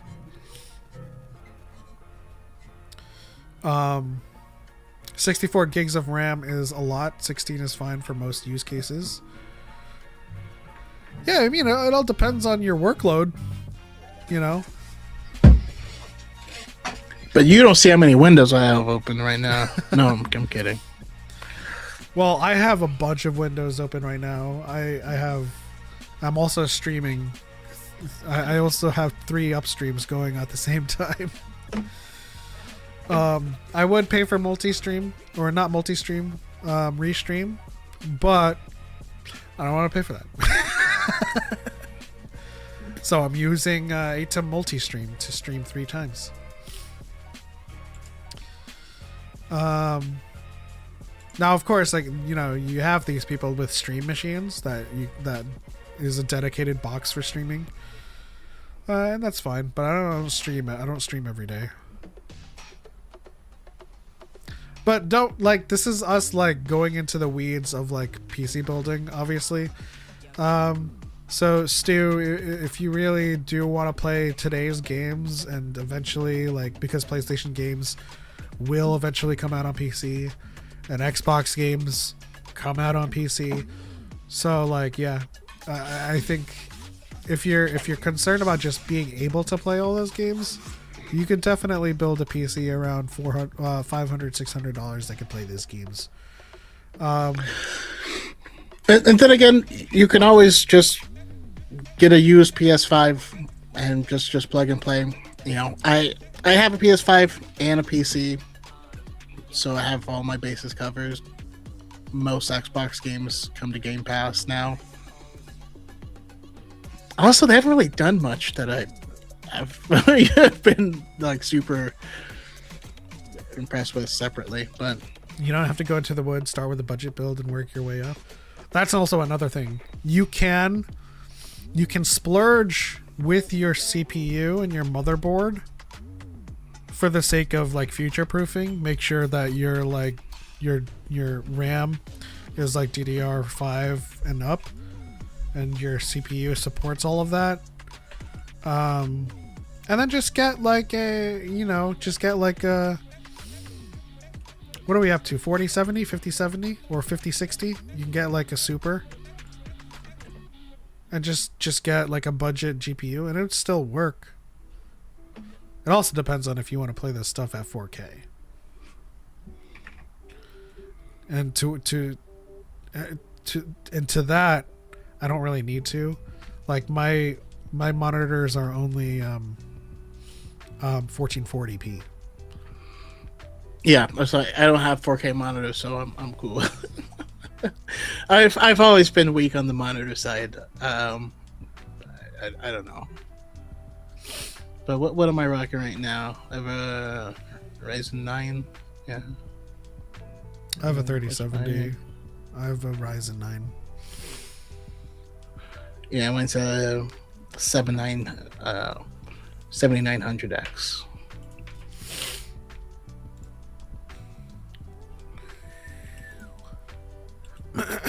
Let's see. I have a 5900X. 64 gigs. And then I have a have to open up NVIDIA.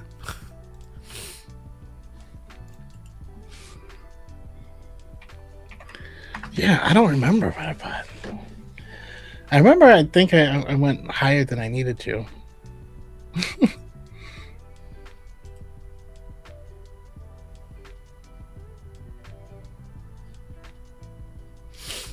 Let's see.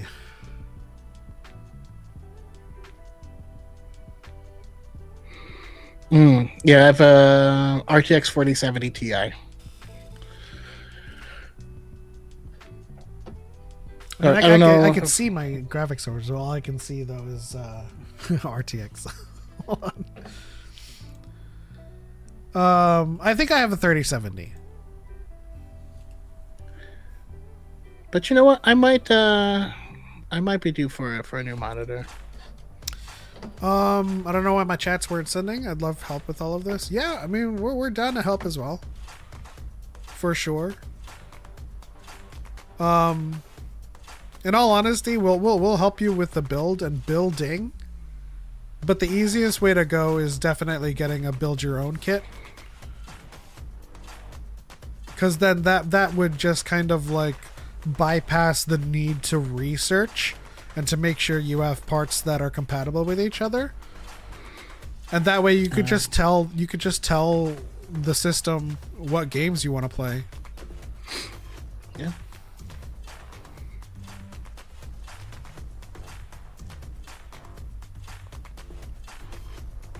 I could work with 500 plus. I follow y'all both on TikTok if y'all have recommendations in the form of links. Yeah, let me send you a link to like the NZXT, build your own.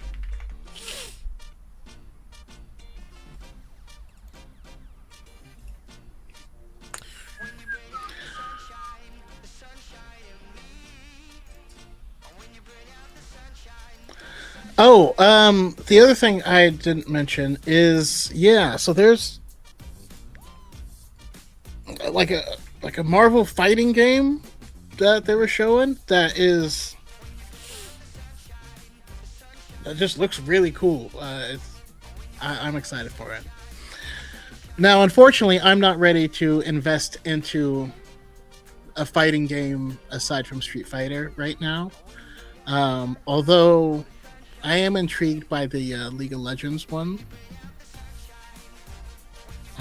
But it looks good. Let's see. Did they change it recently? I don't think you can do that anymore.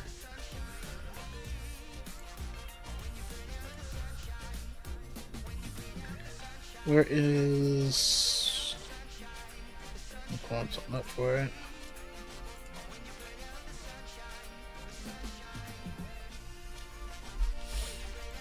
I don't think you can build your own. If you guys haven't seen it, it looks really good. I'm definitely gonna have to jump onto it.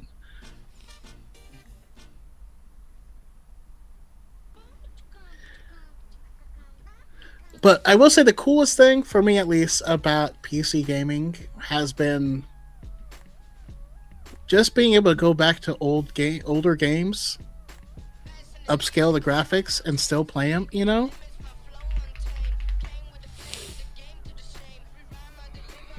Awesome. Yeah, the other crazy part living near Micro Center is they will build it for you with the $50 assembly fee. That's amazing. I wish I had that. I don't know what it is about computer building, or if I'm the only person that has this issue, but for me, it'll take all day. Like, I will start doing it, and then the sun will go down, and I'm like, what happened? Oh, I don't think NZXT does build kits anymore. Let me see. I mean, it could be. You could probably find Another company that does it.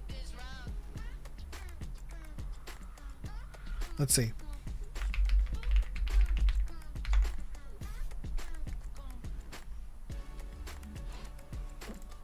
Yeah, Corsair has them.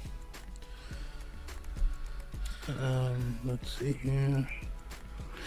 I do like that Steam has a lot of older titles, and with the right PC, I could run KOTOR no problem. Yeah. So Steam, not only does Steam have a lot of older things, but like, I'll go to g2a.com and I'll buy a Steam code off of there for like a fourth of the price, or I don't know. Sometimes it's just really easy to get some really, really inexpensive games. I will say I am absolutely in love with Neo 3. It's been so much fun. I think it's my top ninja game now at this point.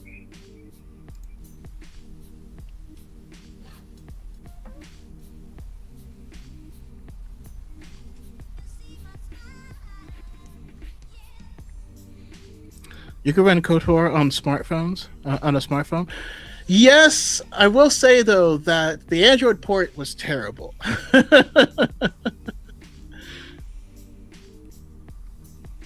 Not my phone. It shuts down if TikTok runs too long. Damn. Yeah, you need to upgrade that.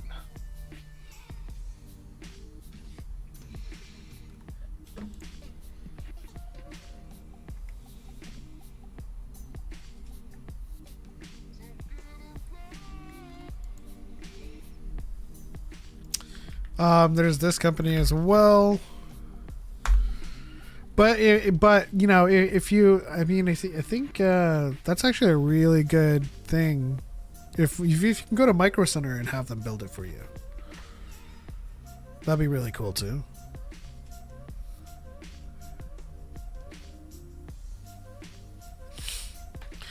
But this has been a wonderful detour.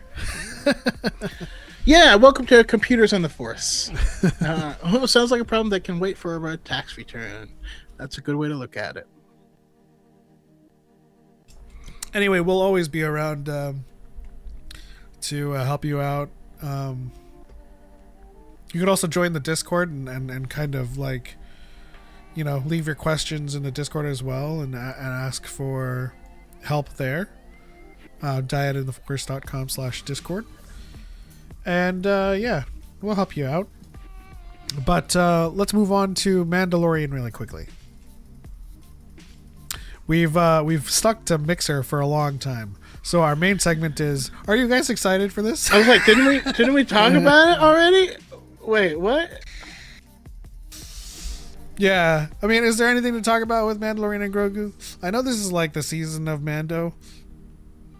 The name of the title of the stream. But let us know what you guys, in the chat. Help us out. Are you guys excited? Okay, what are you looking forward to? Here's what I was saying. We have someone that's less excited. Okay, interesting.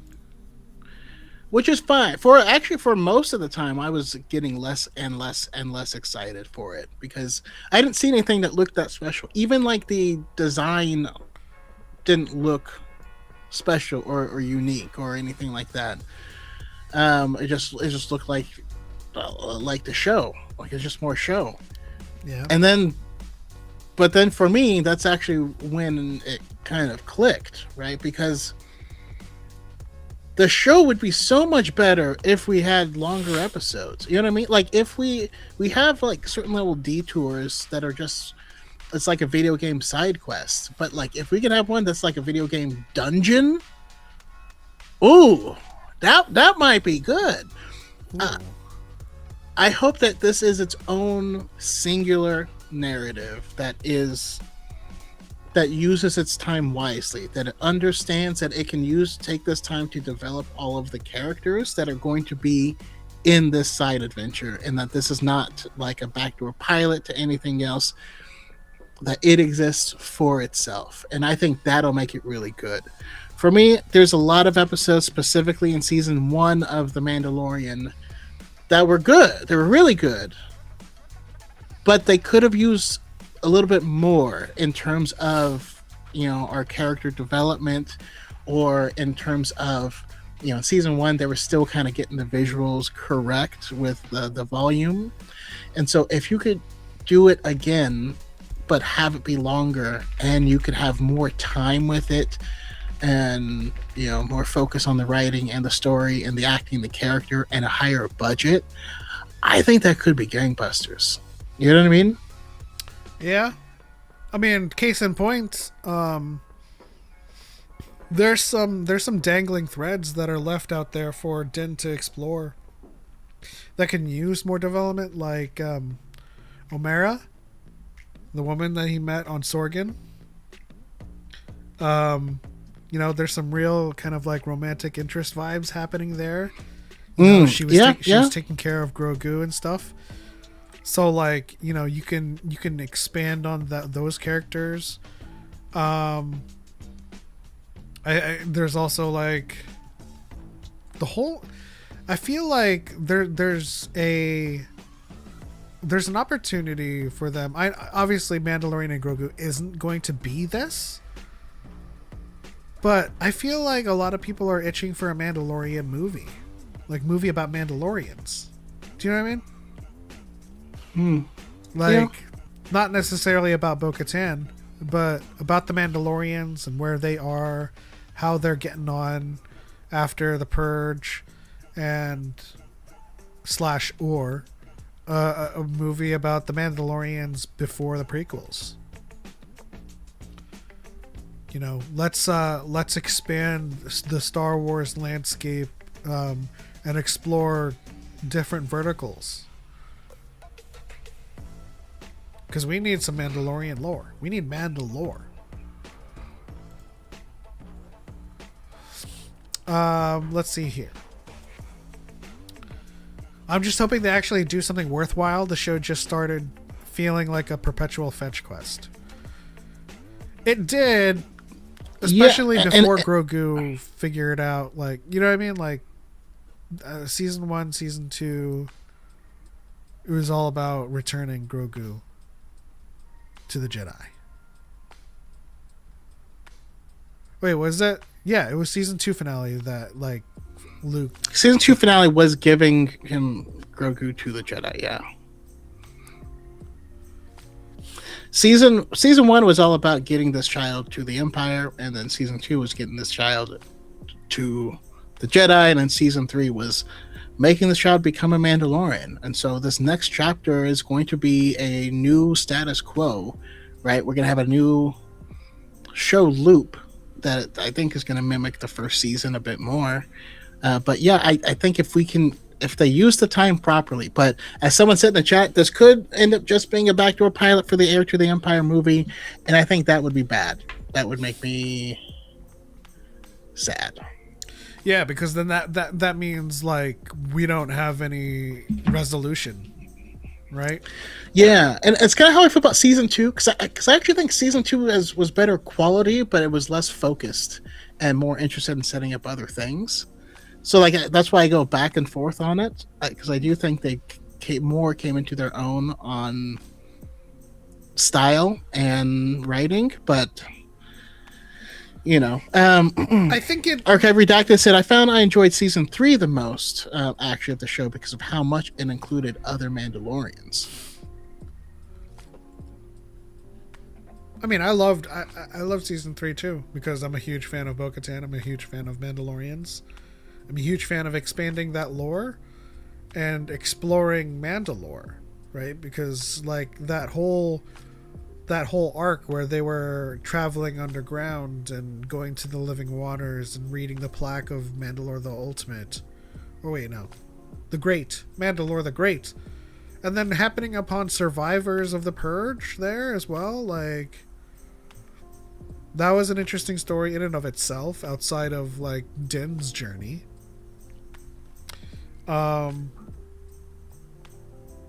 But that can't take center stage over Din in his show, like especially in the movie.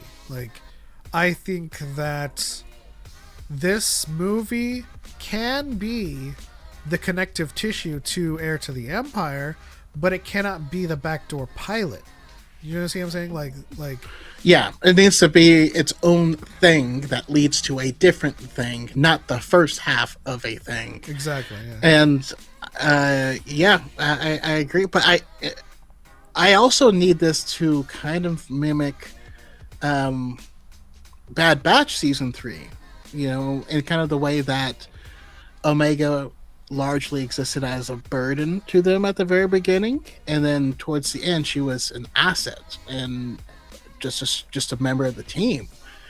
You know, Grogu is now no longer a foundling, right? He's become an actual Mandalorian, and I want to see what that means, where that leads him. You know? Yeah. I mean, in general, okay. So, chat. What do you guys think is the most consequential thing that this movie needs to do? And I suppose I'll kind of contextualize it for you guys. I think it needs to put Grogu in some armor. Yeah, little baby armor. I mean, of course, as like a side effect of the story, but I think that it needs to clearly delineate what Grogu is. Right? Yeah. Because without that, it still is a father-kid, you know, lone wolf and cub story that doesn't really push any boundaries. Right? I think...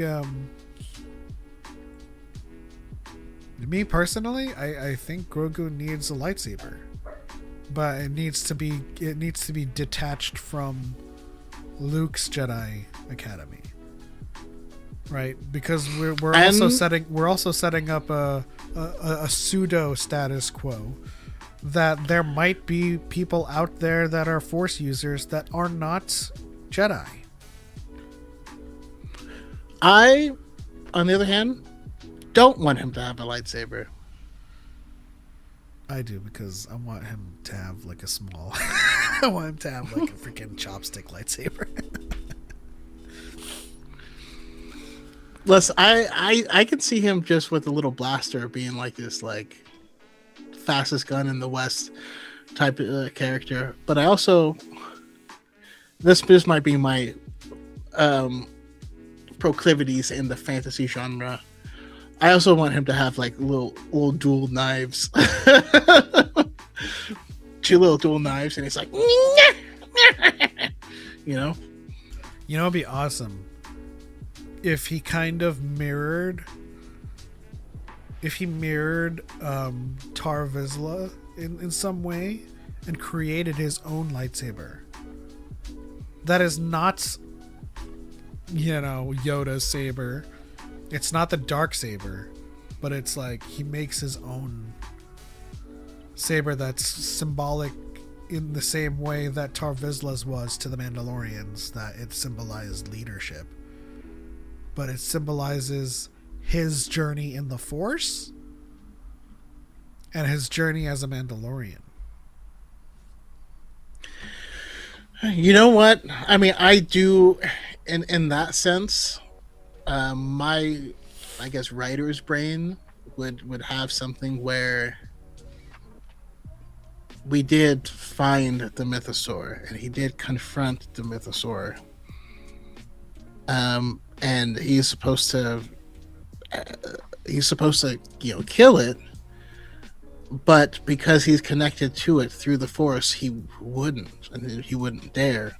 And what ends up happening is the mythosaur takes him somewhere into like the depth of the planet, and that's where he finds the crystal that is like a black saber crystal. Interesting. And so like the only way you could possibly get one is to have been led there intentionally by the mythosaur, which is why you just won't ever see one, because someone needs to, you know what I mean? Like you can't get it by being a good warrior. If you killed it, you would never get it. He'd find Tar Vizsla's sword manual, like wuxia style. Oh, I just need these herbs and this black crystal, this black mandarite or something. Now I have achieved the next plane. Yeah. Mytherite. It would have to be a cousin to the Kyber, for sure. But that's another thing that's worth exploring is like what is the crystal inside the Darksaber? Because that's so funny, like to think about like Tar Vizsla. I mean, could it be like he's crafting his energizing field or his containment field, and he's like, this needs to be a single edge, like a single edge. What is it called? Like falchion style blade. Yeah. Because if you think about it, is the blunt side of the Darksaber also lethal, like all lightsabers are? Like, because I mean, you should be able to slap someone sideways with it, and you just take a chunk out. Exactly. Like, yeah. I thought Mandalorians were meant to tame the mythosaur, not kill it anyway.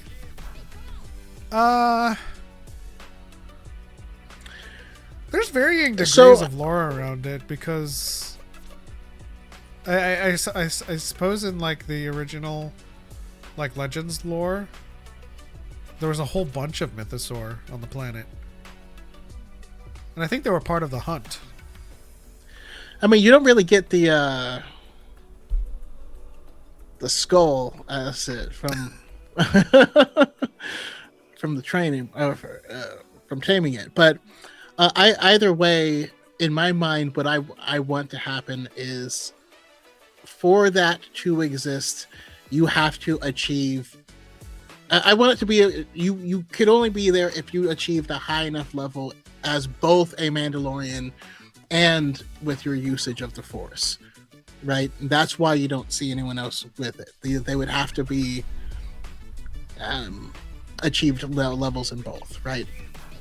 You know what? So even if you just had like subjugated the mythosaur, it wouldn't bring you there because it would need to have you as like its equal. You know, that's how I would like it to be. Now my writer brain is activating, because if we think about the place setting of Sabine becoming a Force user, and Grogu being a Force user becoming a Mandalorian, and then we think about the historical context of Tar Vizsla being the first Jedi, and also creating the first symbol of like the Mandalore.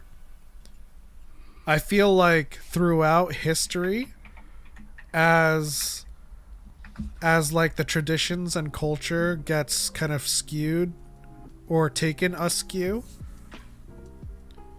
Mandalorians as a warrior culture would have rebelled against the culture of force usage and force wielding, but in so doing, they have lost the very ability to tame the mythosaur. Do you know what I mean? Mm-hmm. And so like the first Mandalores will have had some semblance of force wielding to be able to tame the mythosaurs that enabled them to become Mandalores. And I think you know, I suppose the abhorrence to force wielding was a result of like that false dichotomy that they built over the years.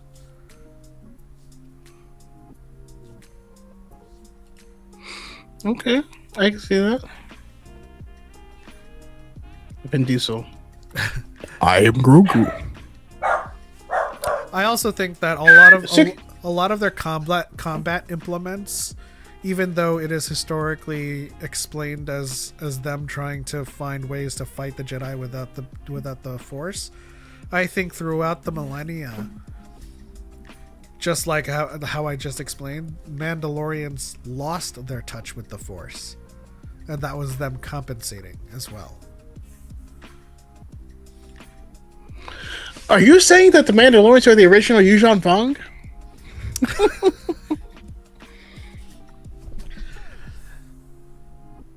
Yes. No, I'm just kidding. I don't know. I like that. I like that false dichotomy where, like, just like with the armor and Bo-Katan, there is a certain way to be a Mandalorian from either of their perspectives. Just like with the new Mandalorians and the original Warriors, just like back in the history with Tar Vizsla, I think there was a split in the factions between Tar Vizsla and those that could wield the Force and the Warriors that couldn't. And it kind of just grew more apart as history went on. And, you know. You know what might be dope? If like that was the true schism within them, and they went around just trying to get rid of any of them that seemed to be Force sensitive, and Tar Vizsla only escaped by having been sent to the Jedi. Maybe he was sent there, you know, to protect himself from being cold. That's also true too. See, I mean, these are all like fascinating narratives to explore with Mandalore. And so that's why it makes me excited to think about like establishing a new status quo with what Grogu is. Because right now he is a Mandalorian. But what is his identity going to be as it relates to Din? Is it always going to be his sidekick? Is it always going to be his, like... Stus is kind of like Yautja? Listen, we have talked about it, and yet the Yautja is actually the perfect place to merge the franchises. To have... the Tong? Maybe even like a common ancestor between the Yautja and the Mandalorians. Yeah, the original Tong split off to be Yautja. Yeah. Have you seen Badlands yet? I have not. It's on Disney Plus if you want to watch it. I'm so down to watch that with you if you want. I mean, it looked like a bop. Bro, I've been telling you since it came out. It's a bop. What are you talking about? I know. I know. Stu, you just watched Badlands? it last night. What did you think? I mean, obviously, I think it's my favorite Predator movie right now. Of course, the original Predator holds a special place in my heart because of Arnold and just it started everything. But like, Badlands is the truest representation of what we know as the lore around the Yautja. You don't like Danny Glover versus the Yautja? I mean, I liked City Hunter, but not really. I grew fond of the Yautja in general. Let's see. Let Clan Din grow with Grogu at its head. With the clan taking on a more Jedi-like role, becoming guardians of justice in a fractured galaxy. Lord Goobs activated his storytelling brain as well.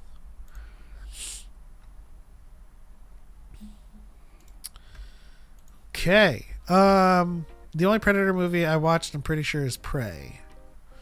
Prey is a good one too. That was the Feral Hunter, I think.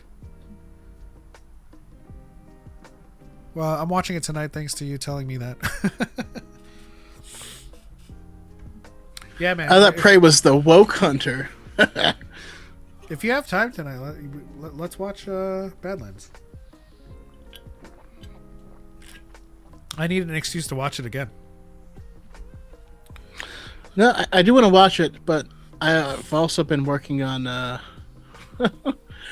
work. I'm trying to work. I have this the bane of my existence is this paperwork that I have to do on a pretty regular basis, and so I'm trying to build it out so that I can auto generate my paperwork.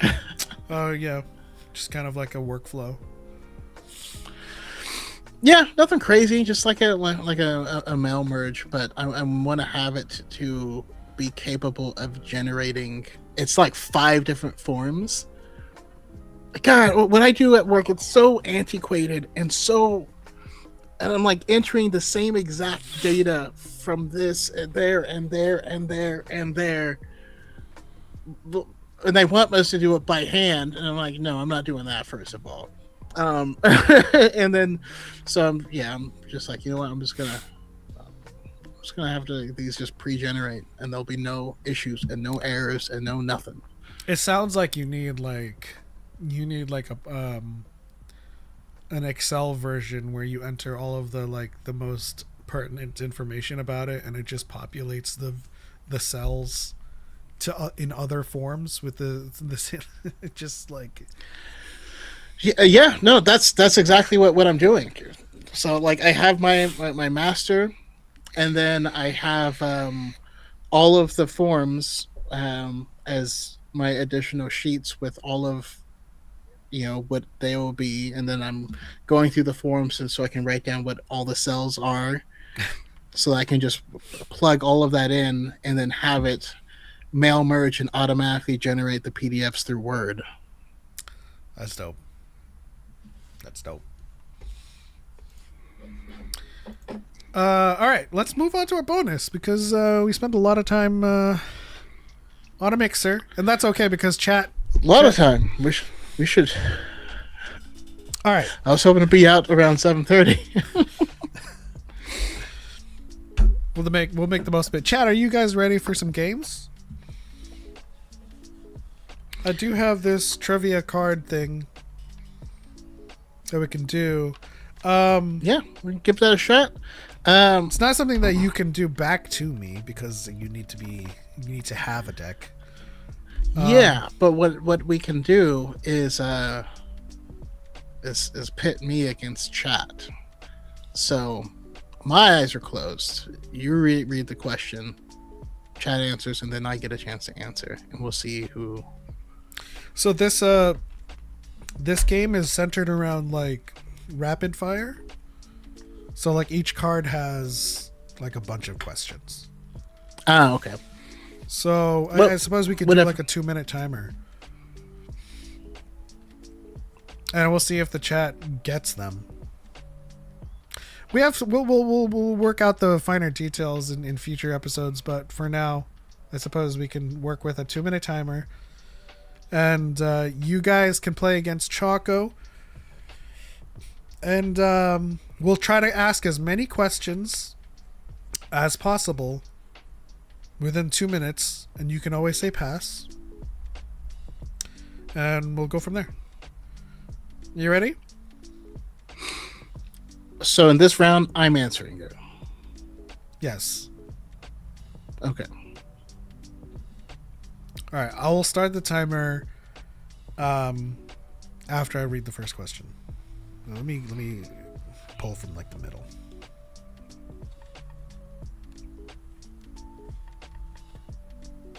Let me just put this in the front then.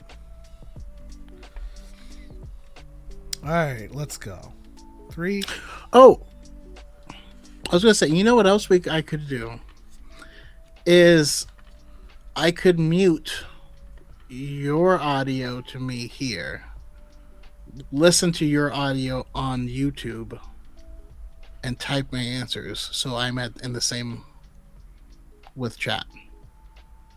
Or you can do that. I can see how many chat can get in 2 minutes, and then do the same questions to you. See how many you can get in 2 minutes. Okay. All right. Of course, I'm gonna have to start with a delay. We'll work out the details in future, but all right. Choco is muting or deafening right now. Chat, You guys have 2 minutes to answer as many questions as possible. And I will wait for people to answer in the chat. Are you guys ready? Say ready in the chat. And then I'll start the timer about like 5 seconds after I've read the question for delays. Alright. This card is Anakin Skywalker. Alright, the first question is, what does Darth Vader say he would look like to look upon Luke with as the second Death Star collapses around them? Ooh. I'll read that again. What does Darth Vader say he would like to look upon Luke with as the second Death Star collapses around them? Okay. What is the name of Anakin's mother?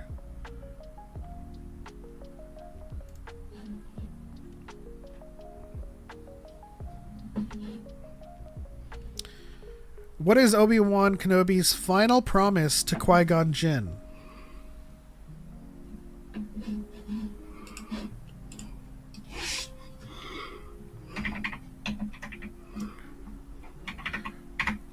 Which 3 Jedi appear as Force spirits to Luke on Endor?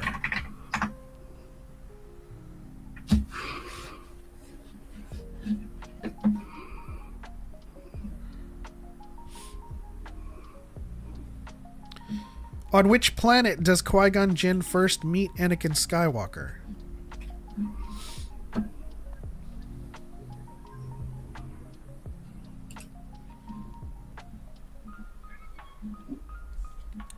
Okay. This card is the Emperor. True or false? Force lightning can be deflected and absorbed by a lightsaber.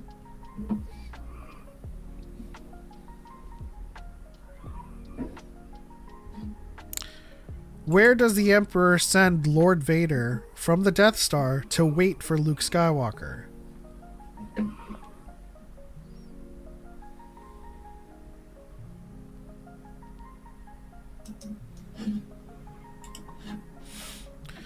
Darth Vader tells Luke that the Emperor is going to show him the true nature of what?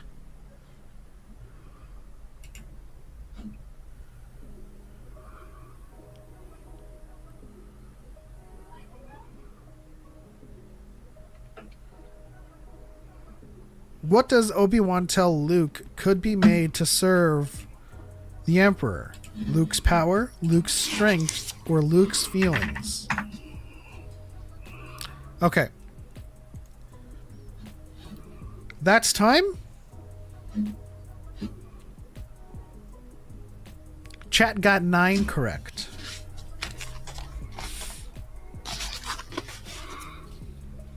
Can you hear me?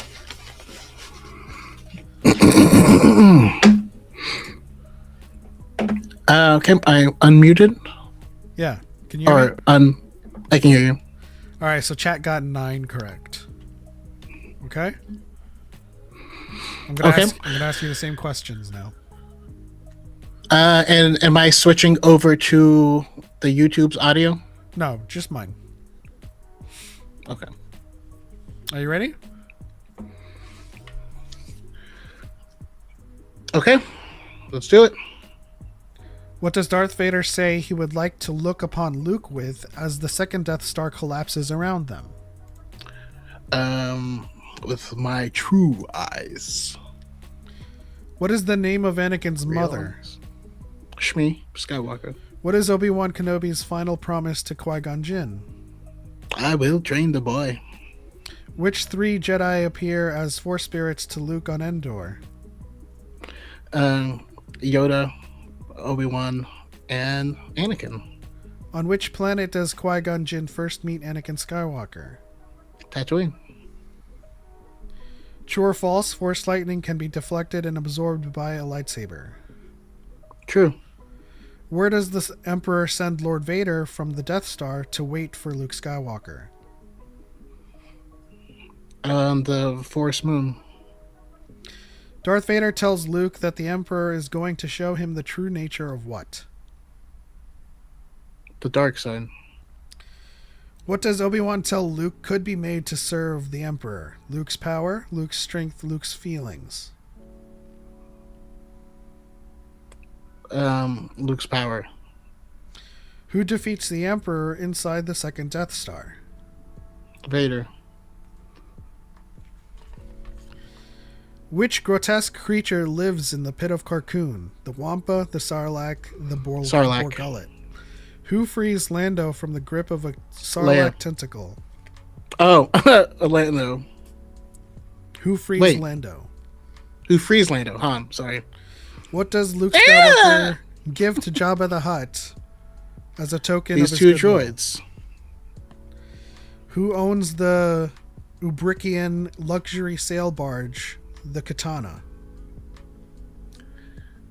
The katana. That's Jabba's ship.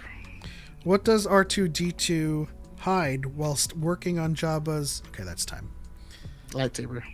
All right, so I'm going to have to go through this with you because the chat's going to have to help me judge this. You said my true eyes in the first question. What does Darth Vader say he would like to look upon Luke with?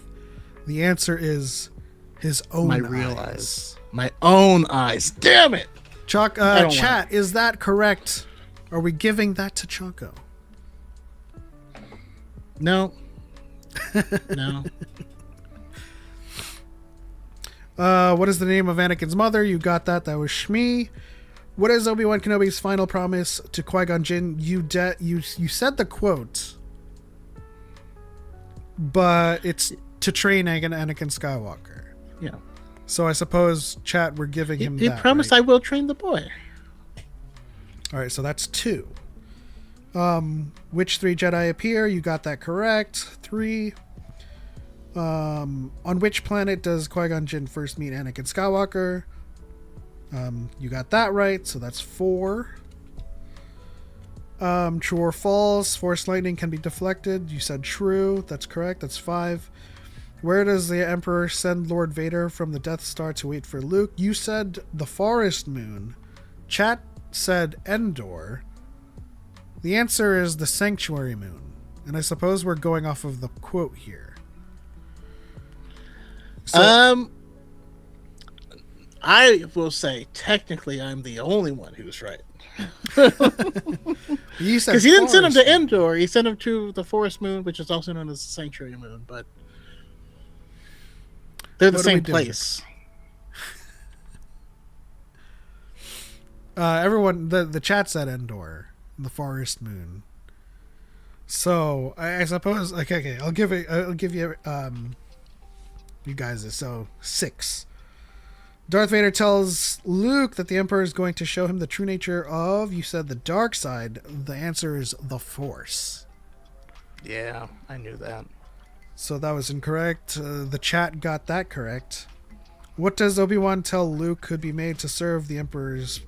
You said Luke's power? I said Luke's power. This is Luke's feelings. Yeah. And I It think... felt wrong when I said it. Yeah, chat got that correct too. So you're still at 6. Who defeats the Emperor inside the second Death Star? You said Vader. That's correct. So that's 7. Which grotesque creature lives in the pit of Carcoon? You said the Sarlacc. That's correct. That's 8. Who frees Lando? You said Han. That is 9. What does Luke give to Jabba the Hutt as a token of his goodwill? The 2 droids. That's 10. Who owns the katana? You said Jabba. That's 11. And time ran out. So okay, you had 11. Chat got 9. Okay. Whew. You said first you said katana, and then my brain respelled it, and I was like, oh, katana. Not bad by that chat. I mean, obviously we're dealing with lag, of course. There's a lag for sure. The chat would have beat me without lag. So no here's what doubts. I'm gonna do. Let's see if you can. I'm going to pull 3 cards and take a picture of them without looking. This is gonna be weird. You see if you can actually do this for me. One sec.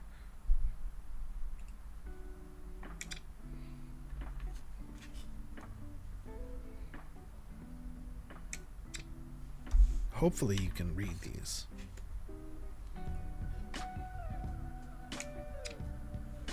And of course, I have to take a picture of the answers. You guys are gonna have to trust me on me being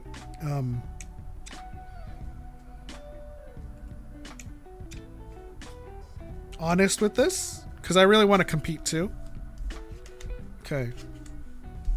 So let me send these to you.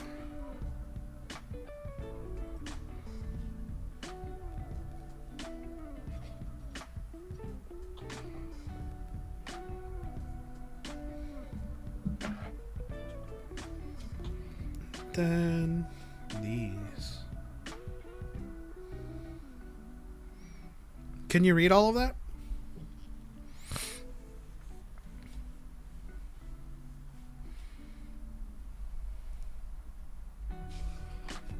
Where did you send it? On Discord. Oh, yeah. Can you read all those?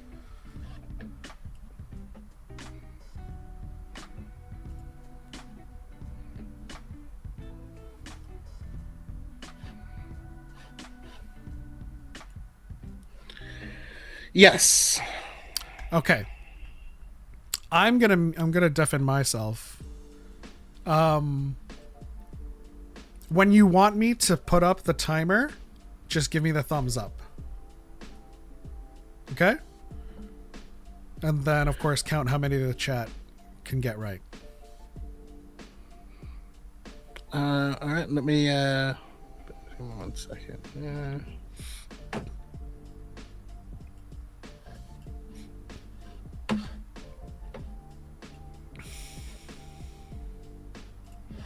That was the wrong one.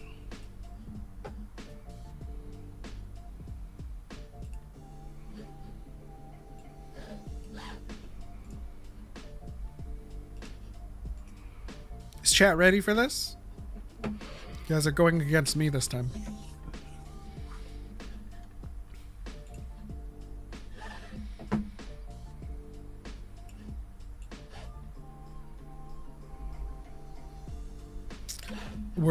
We're also probably going to choose a time to like hang out in person and play this in real time, and I suppose we can record a video of it.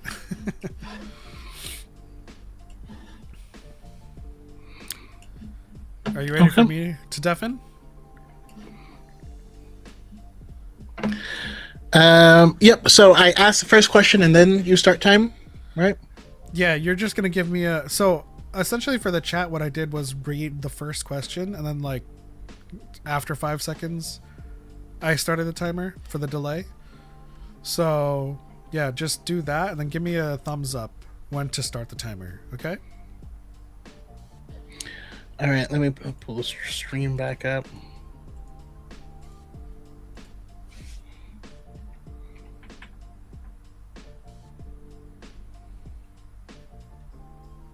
Actually, no, this okay. I'm sharing it with you.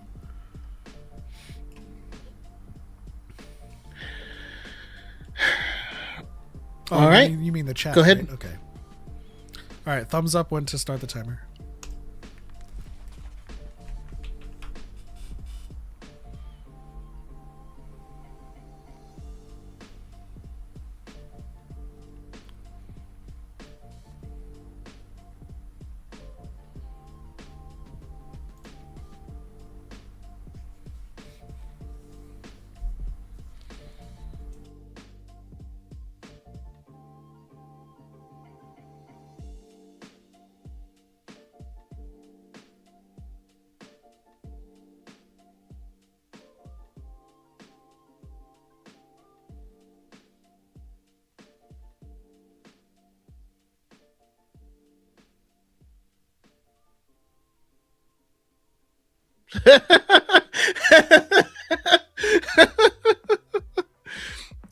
Can you hear? I can hear now. Oh, they couldn't hear. Okay. I Something just you did realized muted me. All right, I just gotta have to take off my headphones then. Let me know when you're ready.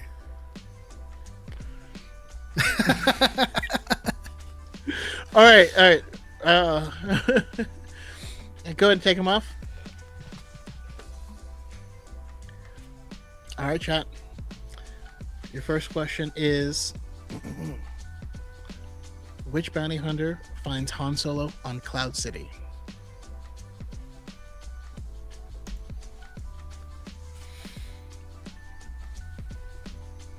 Which bounty hunter? Oh, all right. Who briefs the bounty hunters aboard the Executor?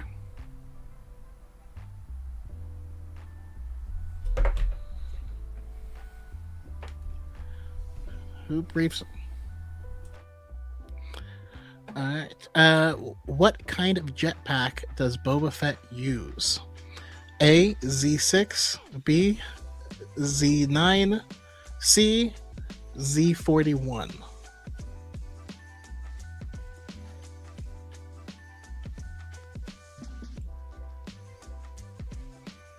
Which? Yeah, that was correct. Z6. That's crazy. All right. Where does Boba Fett's starship? Where in Boba Fett's starship does the bounty hunter store Han Solo's frozen body?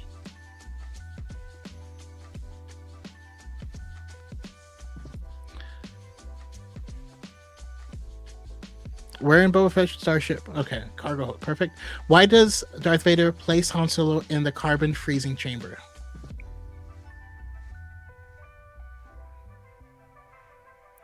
Why does Vader put him in? Test him.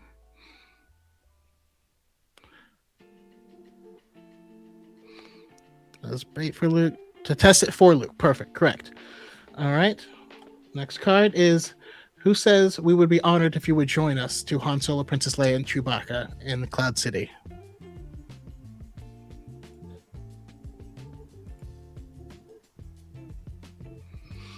Who arrives just before Han Solo at Cloud City? It's kind of the same answer. I'll go with it. Who looks for C-3PO in Cloud City after he goes missing?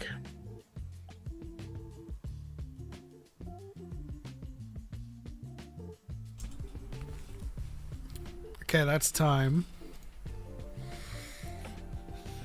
Okay. How many did the chat get? Less. I'm bad at reading questions, I think.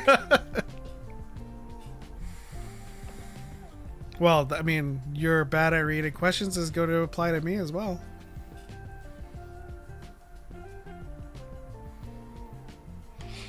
All right, but anyways, we are at 7. I'll start the timer as soon as you read the question.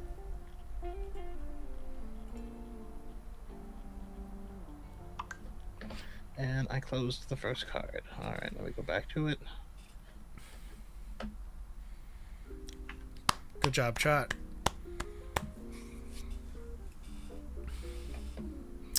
Seven's not All right. bad. Which bounty hunter finds Han Solo on Cloud City? Boba Fett? All right. Who briefs the bounty hunters aboard the Executor? Darth Vader? What kind of jetpack does Boba Fett use? A, Z6, B, Z9, or C, Z41? Z6? Where in Boba Fett's starship does the bounty hunter store Han Solo's frozen body? The rear? Why does Darth Vader place Han Solo in the carbon freezing chamber? Because he has to hand them off to... Oh, to test it. To test if it's, if you can freeze a human or something. Okay. Who says we would be honored if you would join us to Han Solo, Princess Leia, and Chewbacca in Cloud City? Vader. Who arrives just before Han Solo at Cloud City?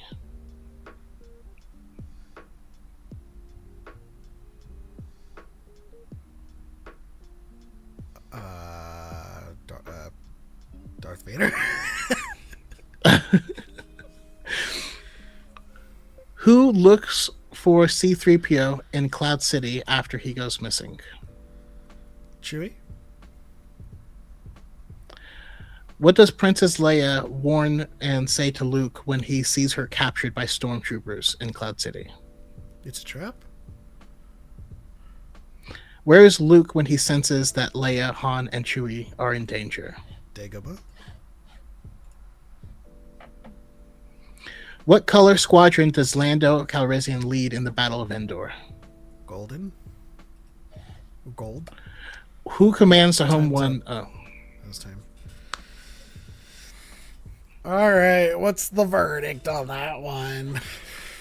Was I in the rear? All right. The first question is: which bounty hunter finds Han Solo in Cloud City is Boba Fett? By the way, I realized I did this wrong because I was, and now I see how to do it better. But anyways, let's get through it. The first answer is Boba Fett. Who briefs the bounty hunters aboard the Executor? That's Darth Vader. What kind of jetpack does Boba Fett use? It was a Z6. Where in Boba Fett's starship does the bounty hunter store Han Solo's frozen body? The answer is the cargo hold. You said the rear. Then it was, why does Darth Vader place Han Solo in the carbon freezing chamber? It's to test it for Luke. Who says we would be honored if you join us? Darth Vader. Who arrives just before Han Solo in Cloud City? It's Darth Vader and the Empire, but I accepted, just Darth Vader. And then that's where we stopped with the chat. They got everything up to there. It felt like longer. It felt faster than 2 minutes the first time. I don't know how or why. Anyways, you said who looks for C-3PO in Cloud City? Chewbacca. That was correct. What does Princess Leia warn and say to Luke? It's a trap. That's correct. Where was Luke when he sensed his friends were in danger? He was on Dagobah. And then what color squadron does Lando use? The answer was gold. So basically, you did win but you only got one incorrect. Cool. Good job, chat. I have another way we could do this as well without. So it's 10-7. I have another way we could do this without muting. Is that I just ask them a completely different set, and then I ask you.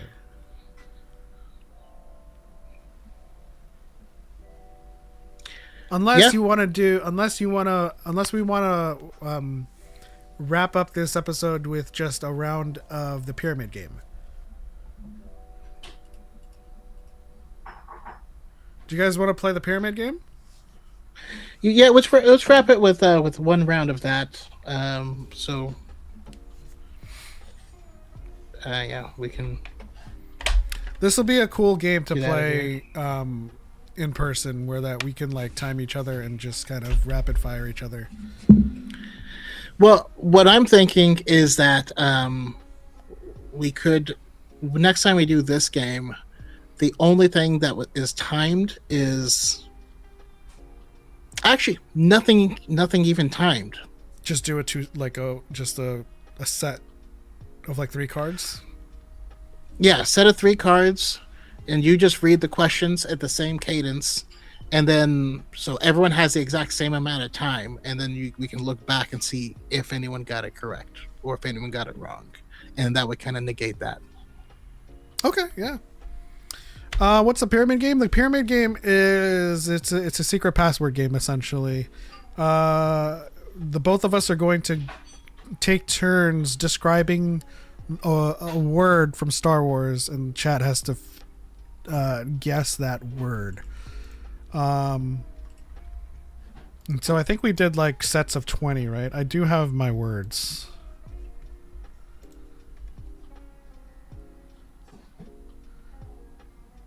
If you want to do that.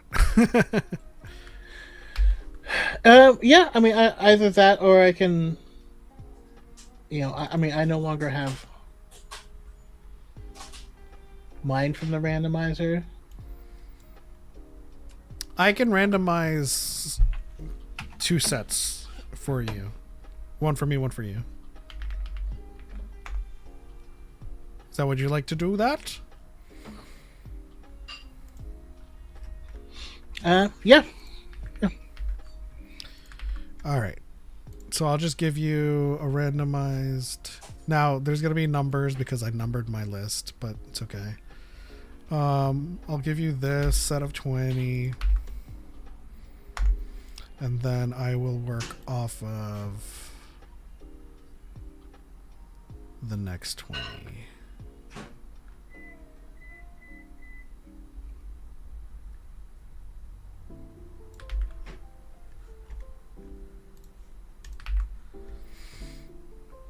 All right. Do you want to go first, or?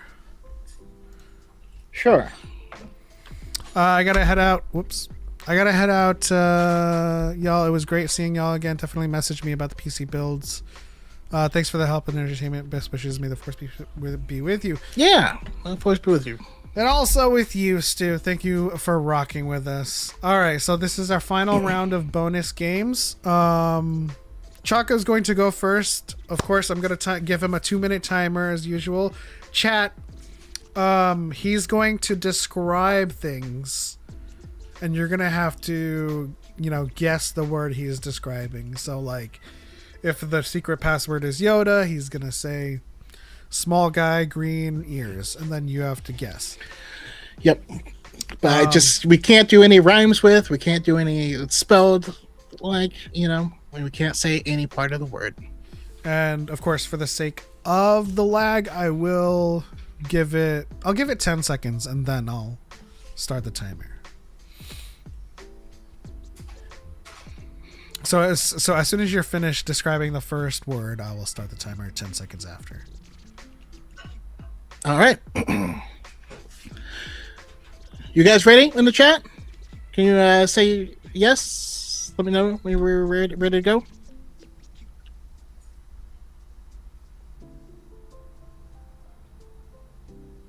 All right. Set the training. Who's ready?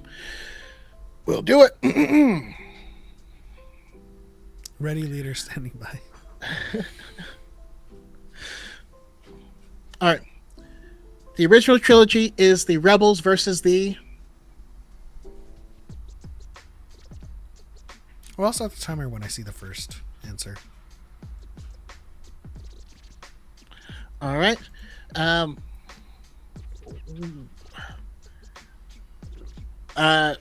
This is blank in the Force. But not DYAD. Blank in the Force, but not DYAD. It was our previous episode. Removing the dark side to achieve. Damn it.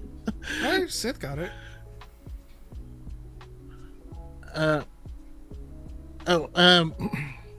These are B1 is a type of.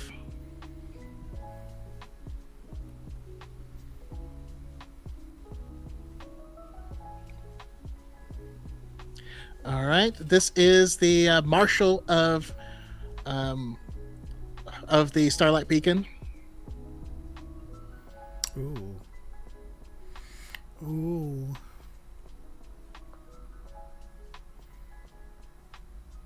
This is a High Republic character. It's kind of like The Witcher, but in Star Wars. She has a purple lightsaber.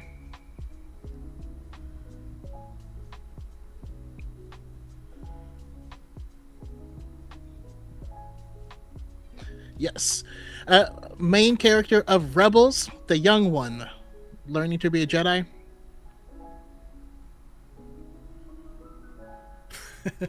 I love you, Gage. This is the person who's the head of the First Order, the Force sensitive one. Name and title. Lando Calrissian. All right. And that's time. How many was that? 1, 2,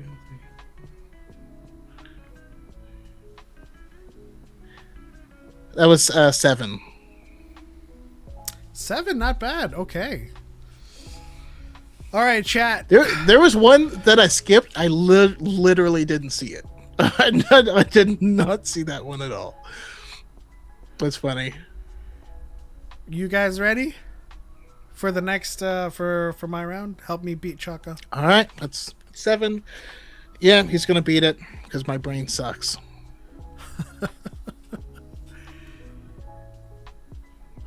Type ready in the chat when you guys are ready.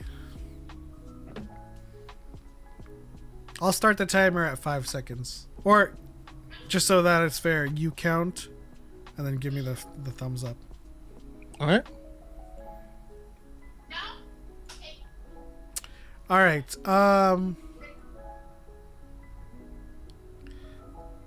This is the big Mandalorian that always has a dispute with Din.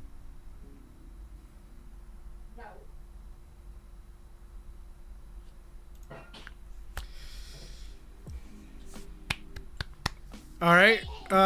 Leader of the partisans. Very, very aggressive. You know, breathe it in.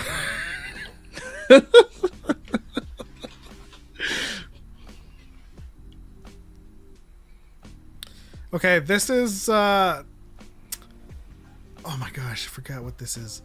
This is so Luke got his flight training from this thing, but it's not this thing. It's the stuff that you see in the sky, in the space.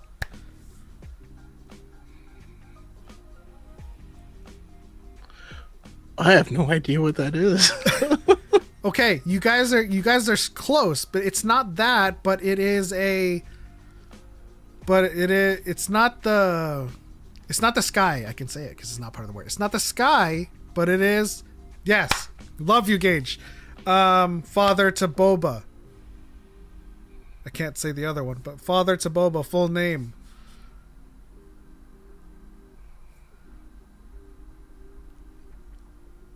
Okay. This is where Han is from. It has shipyards.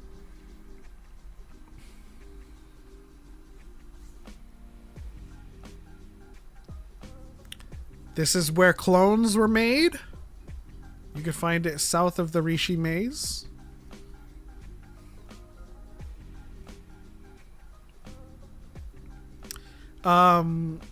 This is what you use to talk to people across great distances. They take out there and then go code. Oh, That's time. How many is that? 1, 2, 3, 4, 5. Oh, it's 6. Oh, I think you beat me. Ooh. Dang. I spent so much time on Starhopper. I don't. What is the Starhopper? I know it's a terrestrial ship, right? Or no, it's a spaceship.